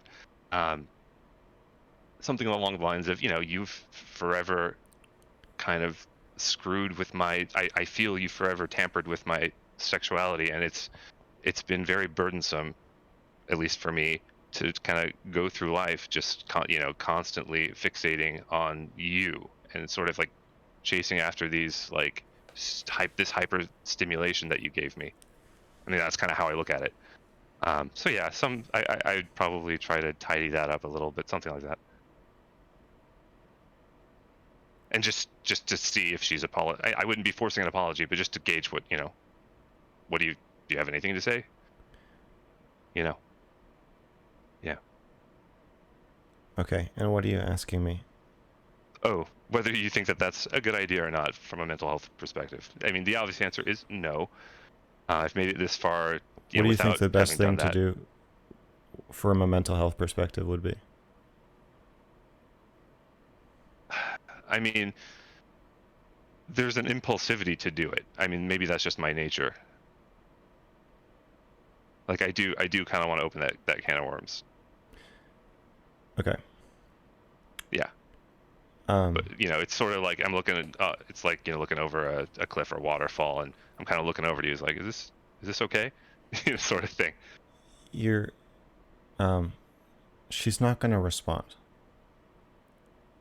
That's very likely true. I've she's considered the same. She's not going to respond because she raped you. and she knows she raped you, even if you don't. I've come to see it that way.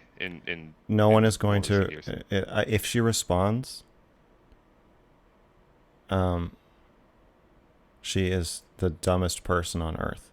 I think it would be very. I think you don't think you're going to find many people who will admit to raping an 8-year-old in writing. Understandably so. If you can get her to do that, then I think you should report her to the FBI. So there's really nothing to lose from my perspective, right? There's nothing to lose. No, I think you should report her to the FBI, whether she responds or not. If you think you can get her to confess in writing, then go for it. But,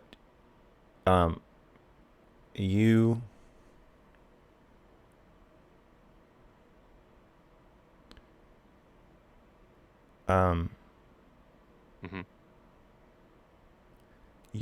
You know that you're like in denial about this, right? Perhaps to some extent, but I'm truly trying to see it I understand. from like the rational perspective as much as possible. I know, Yeah. And so I'm going to try to walk you through it, but it's going to be really awful. I'm ready. Okay.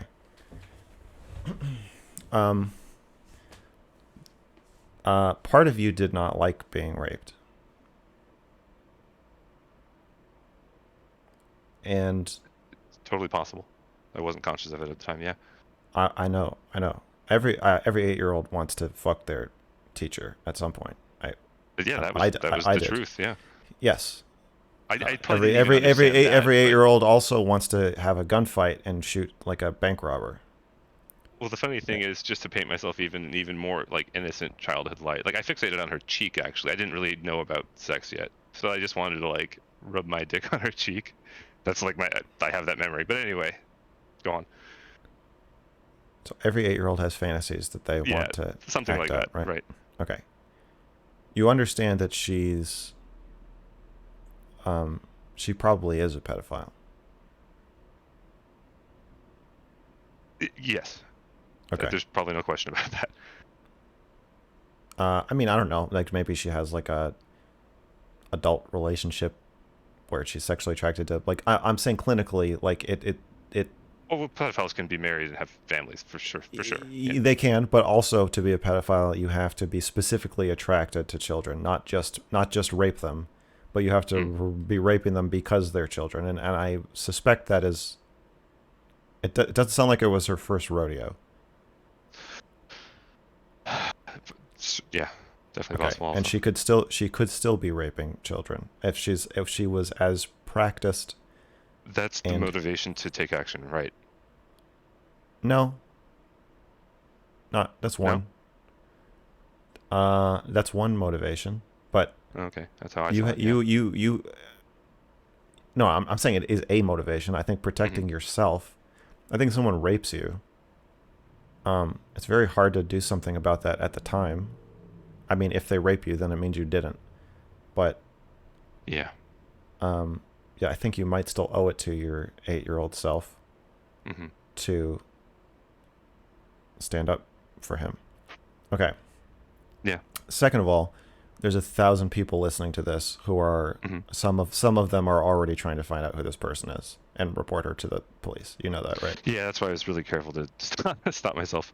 Well, the show is not. I want to protect your identity. That would be my the show, responsibility, if anything, though. The show is not here to fucking protect child rapists from getting reported to the police. If the show gets a child rapist reported to the police, great. That's fine. I don't think I have any fucking ethical qualms with that. The fetishization of your abuse. Have you read about this at all? Like you see that you keep casting yourself as the perpetrator in this story, where you have literally not done anything like unethical except like be horny for Asian Amazons. Right? Like, have you read or heard about the idea that when people are abused or raped, that they often will obsessively fantasize about it or try to recreate it or I've heard this find porn or masturbate thinking about it? Okay. I don't want to misrepresent that I've researched it, but yeah, I'm familiar with the idea. Okay. I would research it. I would go to therapy to talk about this. I don't think like you need to go to therapy to talk about this. This one isn't a recommendation. This is like this is the sternest recommendation that this is a fact that you have to go to therapy. What's funny is at the beginning of this conversation, I was going to preface the whole thing with, I out of all of your callers, I think I'm good. I don't need therapy, but let's get into it. And it's funny you're saying the opposite. I am. Yeah. It is because of that you need therapy the most. That you think because I'm in a little bit of denial about it. Yeah, you're super. You're completely out of touch with how this has haunted you. Like it sounds like you almost don't feel it at all, and so. Well, I assure you, there's. I mean, I think we can grant my being like on this call. Like as I am definitely. Yes. Fine. Okay. Yeah, I know. There's part of you reaching out, and I want to get that part of you into a therapist's office if I can convince you to do that. So that's my recommendation. I can be convinced. Okay.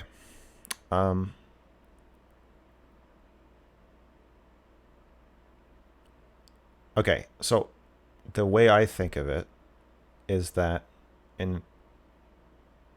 like the general way people talk about, like if you find a good therapist, or probably even most therapists, they especially someone who deals with sex abuse, they're not going to talk about it the way most people do. So be careful with, like, if you read the comments or the chat or whatever, most people cannot handle, as you said, the idea that you would enjoy being abused on any level. And I closed the chat, and everyone should close the chat. But I have a feeling some of the callers haven't been closing the chat. You gotta close the chat. Right. So when you talk about this with like normal people, they're not going to be equipped to handle the nuance of like what's happening to you, and it's going to reinforce the lie that you're telling yourself that you only enjoyed it. Okay. Like as you get older and think about what really goes into luring a child away from all the other kids so that you can perform oral sex on them, as you come to understand the significance of that, it is going to inform. It started. I think it started because there's a lot of anger that comes up when it starts to really. Yeah, because when you look at an 8-year-old and you see the damage that would do, even if you didn't see it at the time. Completely. Okay. And I assume there's some anger. I really do appreciate the push though in this direction because it's necessary. Yeah, I mean, there is some anger here too. Just the fact that you're telling the story to so many people and that you did dox her. I mean, like, that's understandable that you would want to do that. Whether you meant to, I know you didn't have an intention, but you did it. And it might not just be a coincidence. Maybe not.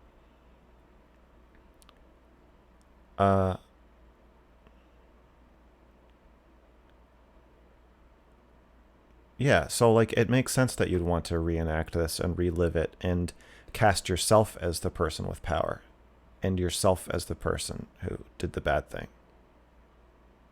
Because you know something bad. You know somebody did something bad, and so you're saying like it's your fault that you were a pervert when you're 8, but like all 8-year-olds are perverts.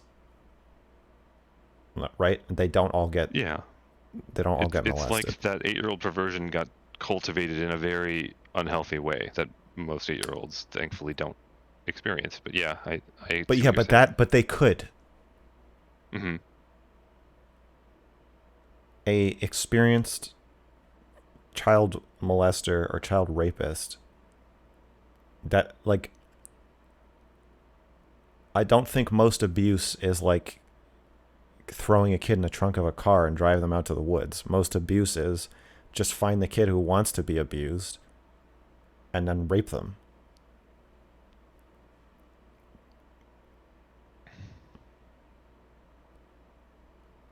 But that doesn't mean that you caused the rape. No, I definitely don't feel to blame at all. I do I know, but you're I guess guilty. I feel like but I was a willing participant, I guess. Yeah, well, of course you were. But like that, but you were 8, right? And yeah. And like you do. It seems like you do feel to blame because you now blame yourself for having this like fetish. I think I could have. There have been many points, usually in between each relationship, where I've sort of reassessed and been like, you could talk to someone about this. You could really make more of an effort to like really examine this, because it's not exactly, you're not totally healthy. And so that's, I guess. Yeah, but that's not because Asian fetishists are. You're conflating someone having like a type that they tend to be attracted to with. I've told myself that a million times, for sure. Yeah, it's like so it could just be yes, right. So you're conflating that with the progressive narrative that it's racist or demeaning to have a type if that type is certain people. With what I think is happening is that this is going to be a like unstoppable compulsion because of like a wound that you have. Yeah, I've looked at it very similarly. It's okay, great analogy.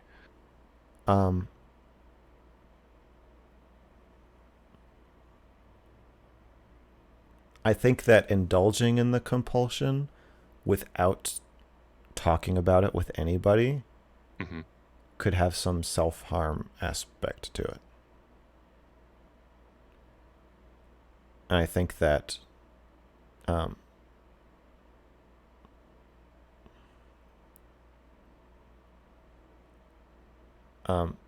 that's not to say that you should like try to stop finding Asian women attractive, or even that you shouldn't like think about them or have sex with them. I just think you need to sort out a bit better like what you're doing and what you might be doing to yourself, so that you have it just because you just sound like you don't know what you're doing, and that like 8-year-old inside you is like being taken along for the ride. And I just think that like you gotta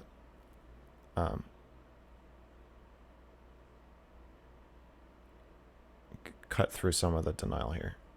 I also think that I don't know if I don't know how you are like with being in touch with your family, but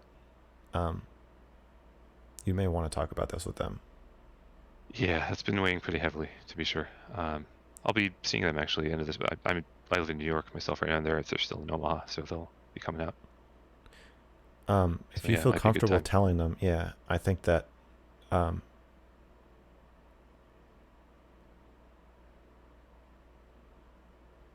I don't know anything about them, but like I just that's so let me just say, I think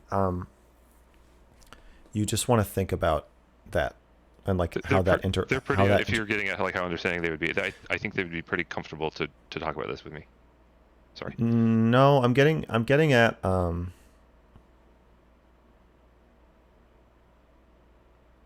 why you didn't tell them. Question I've asked myself a few times. How did I don't think you know the answer to this. Maybe I don't, but you want to know what I think the answer is. Sure. So, just for the heck of it. Okay. I think it's, as if I recall, I knew if I did that it would never continue, and deep down I kind of at the time I did hope. Okay, so that could very well be the answer, but I'm looking at it through a different lens of like why is the system set up so that if you get raped you don't tell anyone? Yes, 100%. And like I think I'm like that. Lots like there may be some child abuse that is just not stoppable, no matter what the parents do or how the communication is set up. But that I don't know if that's true in this case. So I'm just saying, I would expect questions down the line once you are a little more in touch with how angry you are. You may be angry at your family as well, and I would just expect expect this to be a confusing mess of feelings that you may not anticipate, and so that's why I think you need to get a therapist in your corner to help you navigate this, because it's going to be really fucking confusing.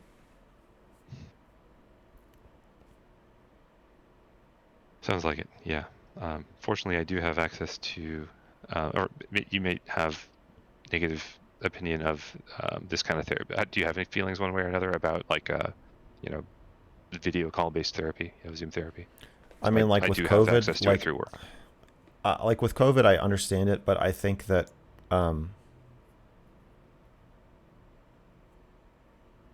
I think you need to be in the room with somebody.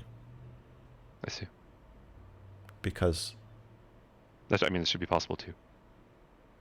Yeah, I suggest you get in a room with somebody who can help protect you.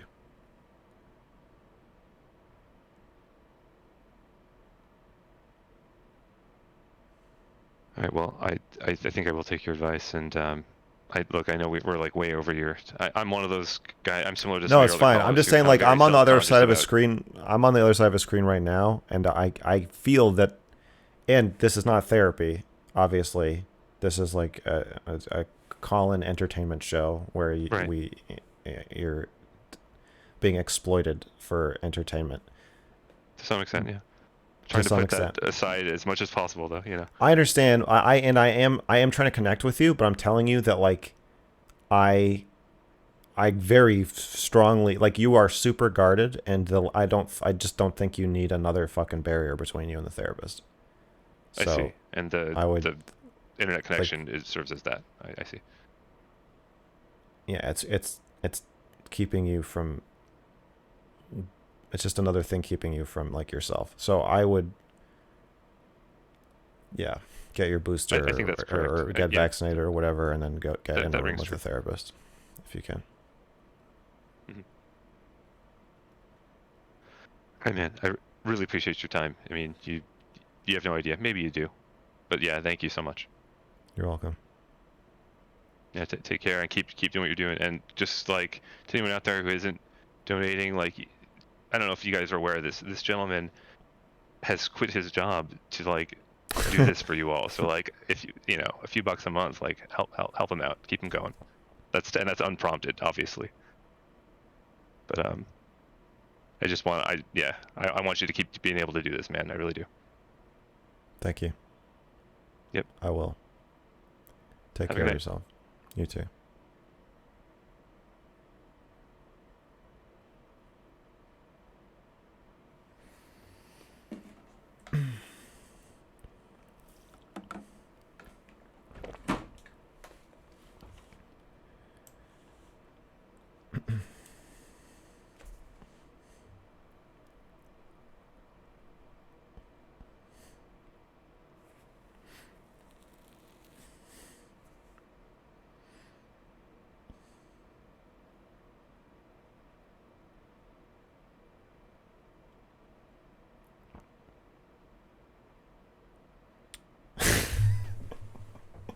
Fake story sponsored call.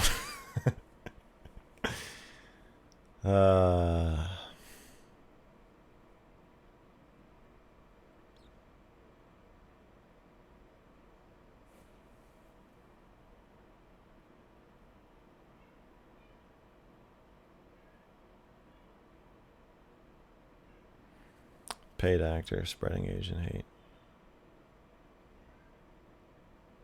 Is it Orville Redenbacher? No.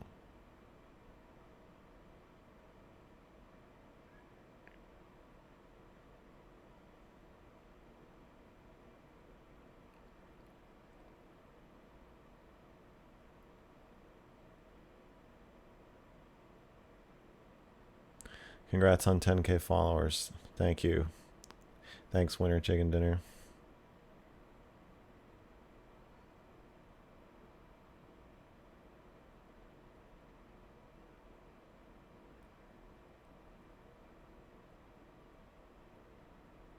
VGGer. Just want to say I don't agree on everything, but I'm generally glad that you're here. Thank you. I appreciate that. All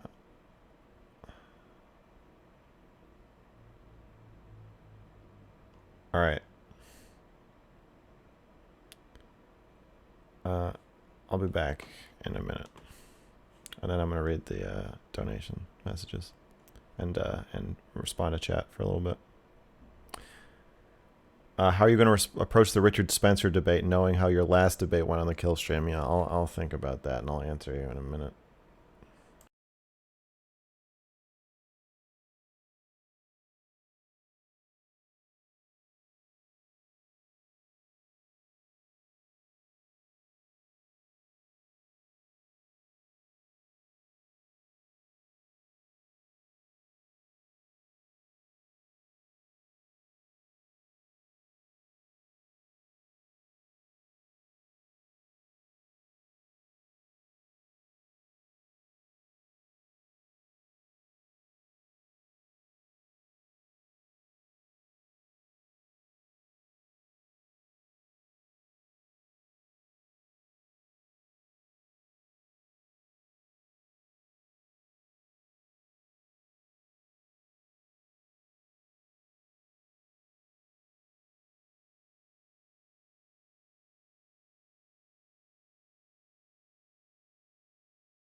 I'm muted. Fuck. Shit. Okay, I'm going to say all the same shit I just said again. I said with the Richard Spencer debate, it's not supposed to be a debate. It's supposed to be a discussion. So I don't think he's going to start rattling off a lot of like statistics and shit. But if he does, I don't know. I'll just beg him to stop again. I don't know what the fuck to do when they do that. Maybe I'll preempt it by being like, I hope we can avoid, I don't know. I was pogging at the teacher situation, then you made it take a damn serious turn. Holy shit, I feel bad for joking about it. Yeah. I mean, yeah.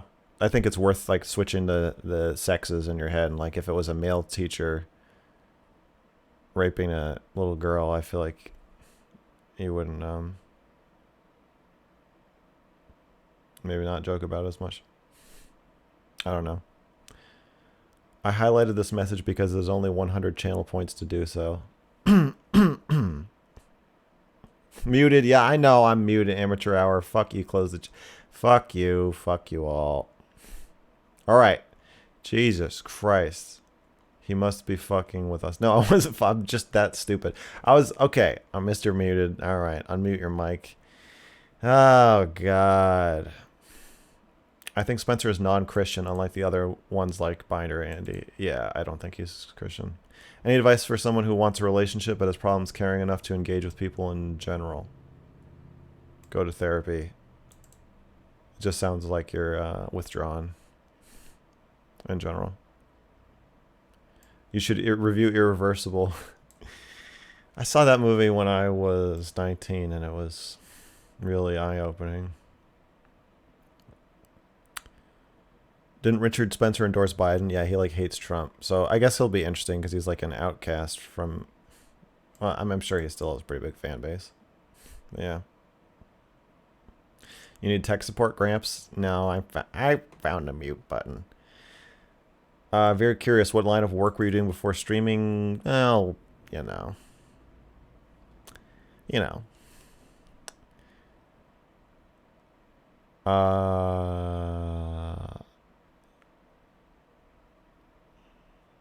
Fight Sam Hyde. I don't want to fight him. I do want to discuss. I think he's a race realist, so I'm going to make a race realist video, I think.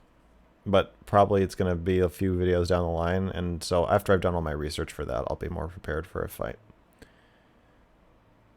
Do you have any experience with suicide prevention hotlines? You talk very similar to how they are trained to. No, I've never worked for a suicide hotline.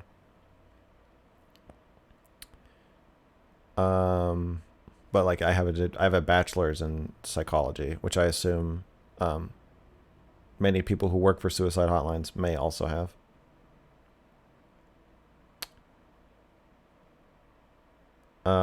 What's your interview lineup for this week? I'm interviewing Destiny on Wednesday. Richard Spencer on Friday. I think that's it. I may add another stream at some point. Oh, I don't have Destiny on the calendar yet. I'll put him on the calendar after this. Because I wasn't sure about the time, but I think it's, well, you'll see the time. I'll put it on the calendar. It's going to be Wednesday.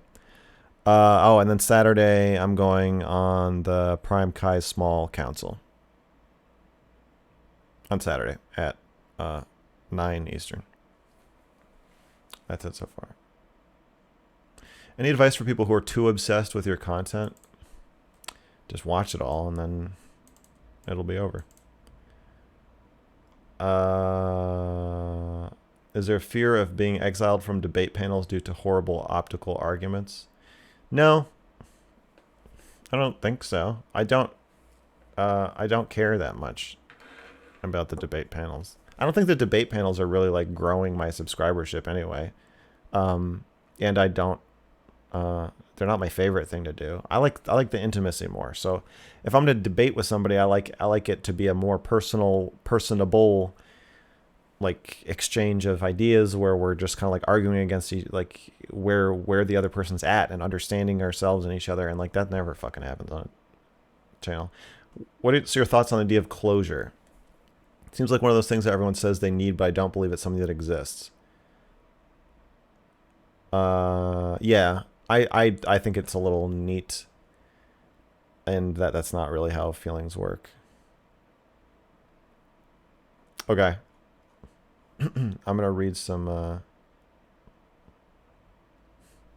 the debate panels are not debates. No, they're like just fights over who can like say the funniest or weirdest thing. Okay. Let's check out these donation messages.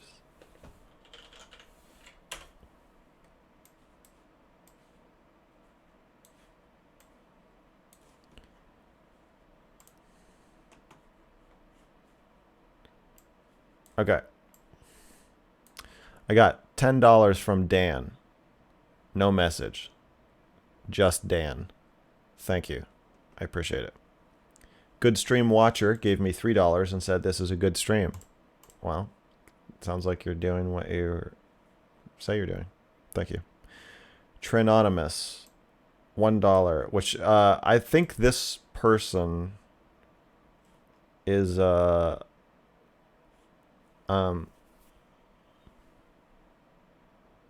has donated $1 almost every stream and gives me some argument about trans people. And I look forward to reading the latest. I think your desire to limit medical transition would cause a lot of harm if it came to fruition. I don't think you realize the power with your platform have over people like me. I am genuinely afraid of you.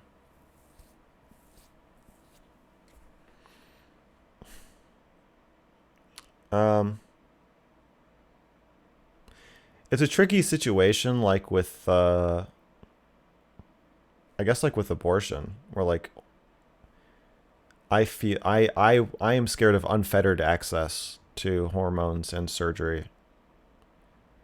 And I think some trans people want unfettered access. Some people want access with therapy or doctor's notes or oversight. It just seems like really tricky.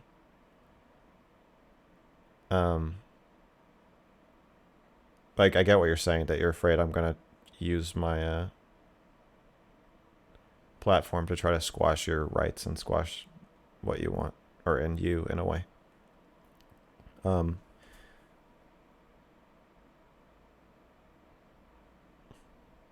That's not my intention, obviously. I'm not like out campaigning for what you're saying. I more just want people to be more like thoughtful and honest with how we talk about how complicated it is. I don't think your relationship, Daddy's Little Horse gave me $1. I don't think your relationship with death has to be binary, where you're either completely comfortable or freaking out. You can accept it and still be afraid. It's also possible to become less afraid. I'm more comfortable with it since I left the church. That's interesting. Yeah, I agree. You can. I don't think you can accept it. I don't agree with that part, but I agree that the amount of fear you have about it can change. Anorexic Pandas gave me $1. Hey man, good stream so far, but you really need to add moderators. Oh, this is the other night in the YouTube Mr. Girl Returns YouTube chat before you next stream. If you intend to keep on streaming there, keep up the great work. Yeah, you're right. That's not good.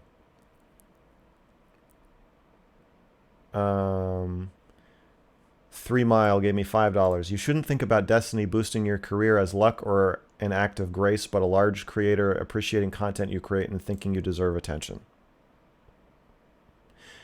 That's true. I mean, it was also lucky that I caught his attention when I did. What is my favorite book? Watchmen.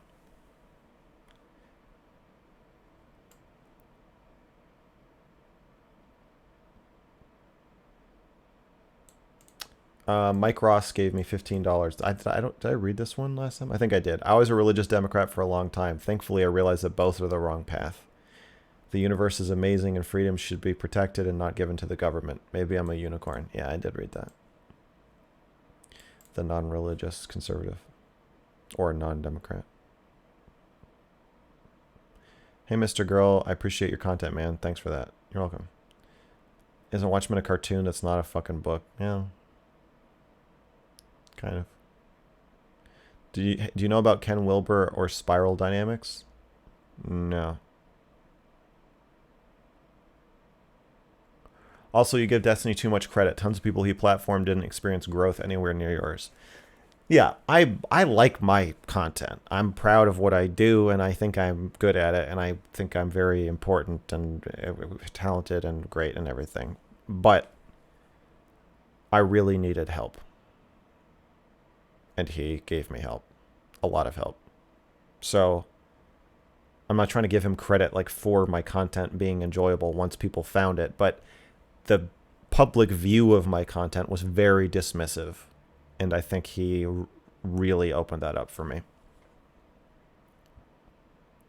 Would I talk to Nick Fuentes? Yeah, I'd talk to Nick Fuentes. I probably want to mix up the like different kinds of people I'm talking to. I don't want to go like too many white nationalists in a row, but yeah. Any tips on how to be vulnerable? I appreciate how deep you connect with others. It's really, I just practice, honestly. It's just really scary. And therapy. Therapy really helps because it's just like a big space and you have to be vulnerable or you're wasting your money. And then you're just like sitting there with somebody making space for you. Though that helped me a lot. I just like your music. Well, thank you. I appreciate that. I've never seen someone go from where you were to averaging 1,000 viewers in a super short time. Yeah, the growth has been pretty wild. Is it worth being honest with yourself to the point where it becomes detrimental to your enjoyment of life? I don't know. I mean, not being honest with yourself. Honesty hurts in the short term, but lying to yourself also can fuck up your life pretty good if you do it for long enough. So, I don't think I can give like a broad prescriptive answer to that. I just think that I don't have an answer other than what I just said. Would you talk to J.F. Garipi? He's in the race realist and eugenic circles, and he has a PhD in neuroscience. Yeah, I think I'll probably try to interview a lot of these people if I make the race video. And probably when. How'd you come up with your name? It's my PlayStation gamer tag. And I just like that it means like I can't be put in a box.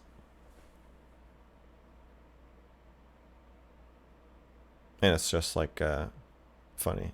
I find it funny. You ever play any PS1 RPGs when you were younger? No, I didn't. Would you talk to Dr. K? Yeah, I tried to. I've been trying to. I'm attacking him. I'm tweeting at him. I did everything I can. Last of Us tournament to talk on the Sunday streams. No. But I do see myself playing some Last of Us on stream at some point. Would you want the Mr. Girl Twitch handle? Yeah, I messaged that fucker and I was like, can I please have your username? They didn't respond. They have, I think, 5 followers and like are totally inactive. Can Twitch help you get it? I don't know. I'm waiting for my partnership application response. So if I get partnered, then I guess I'll have like somebody I can talk to about stuff like this.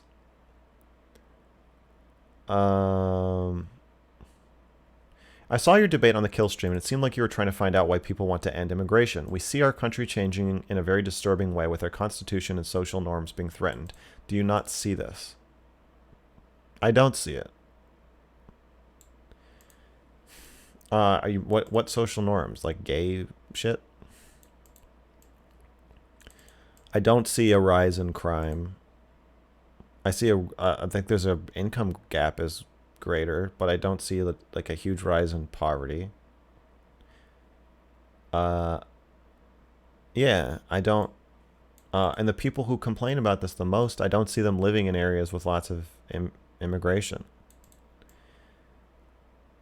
So I want to understand why you see that, I guess. That's what I want to understand. Not like, even if the statistics, also a lot of those statistics Vince James busted out were like not true, but or the one I checked with the 90% of crime in New York being committed by Black and Hispanic people, the numbers just literally don't add up to 90. It was like 82%, and then only 44% of the crimes committed reported the race, and then you factor in people getting arrested more or policed more, and it's like, that's a fucking meaningless. Anyway, I don't see what you're seeing. I did want to accept his statistics just as like okay, even if that were true, I still wouldn't want to be racist. And even if everything you're saying is true and the culture is changing and blah blah blah, I don't like. I feel like there's other solutions other than white nationalism. Like, it just seems like a very blunt, hateful, misery-inducing solution to, like, I just feel like there's another way to fix the things that you're unhappy with. I guess that's like my pitch to white nationalists. That guy who talked about death sounded exactly like Mr. K, I mean Dr. K. You should Sam Cedar Dr. KO like Steven Crowder. Steven Crowder. I want to talk to Steven Crowder. I'm obsessed with Steven Crowder, and he doesn't even know he fucking exists. Are you aware of Coleman Hughes? Yes. I messaged him once and asked him to talk. I should probably do it again now that I have a little more clout. If you message Twitch support, they'll give you the name if it's not an active account. That's cool. I wish I wasn't saying this out loud because now somebody else is going to take it. I really enjoyed your performance of the panel I watched. I wasn't expecting you to bring so much to the conversation. Thank you. I hope you're not talking about the panel before the show tonight, though. Probably not.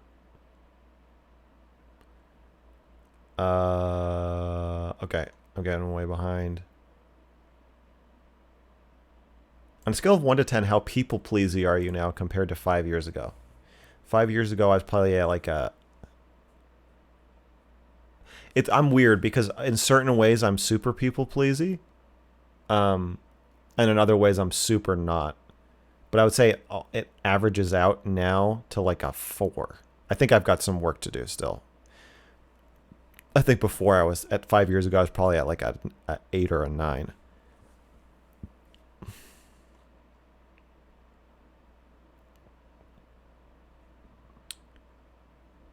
I don't want to be a doormat. Yeah.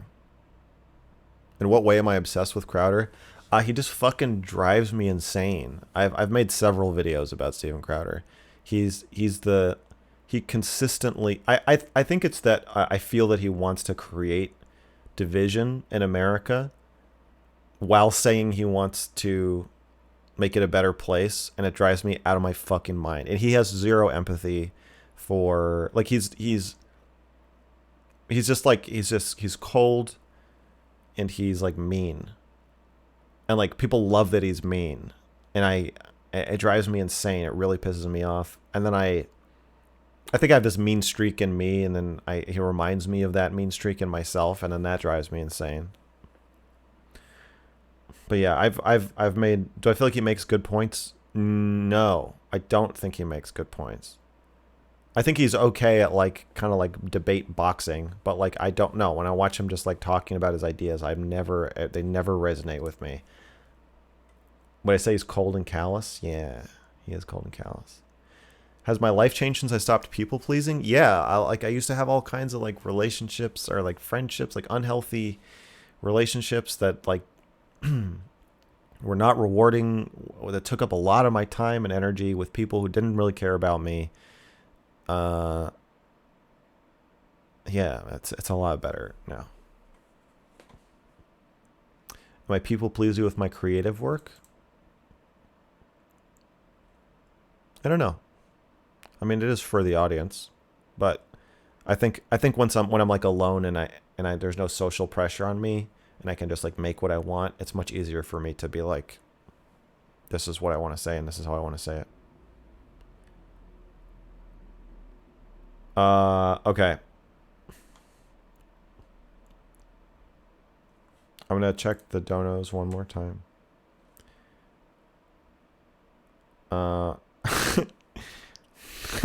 Cream gave me $3.33 to say Shauna Ray is hot. Mark Schmitty Mark Schmitty gave me $5 to say, what's up, guys? It's your boy, Mr. Girl. Smash that follow button and sub for ad-free content. Have a good one, buddy. Stay safe. Thank you for the $5. All right. That's it, guys. Bruh, I know, Mr. Schmitty, I did not mean to say that. Thank you for the donation.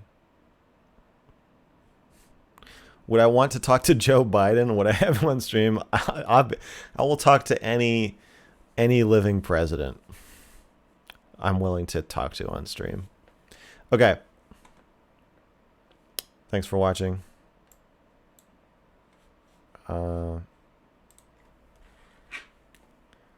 Let's see. See what's going on here. Oh, yeah.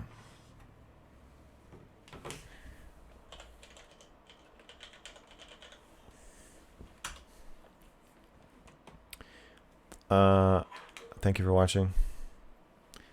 Goodbye, horses.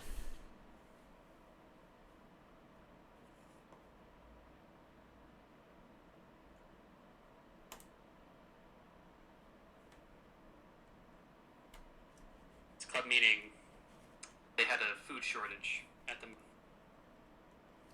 it was really funny. Wow. Mr. Girl rated. I did 52 viewers.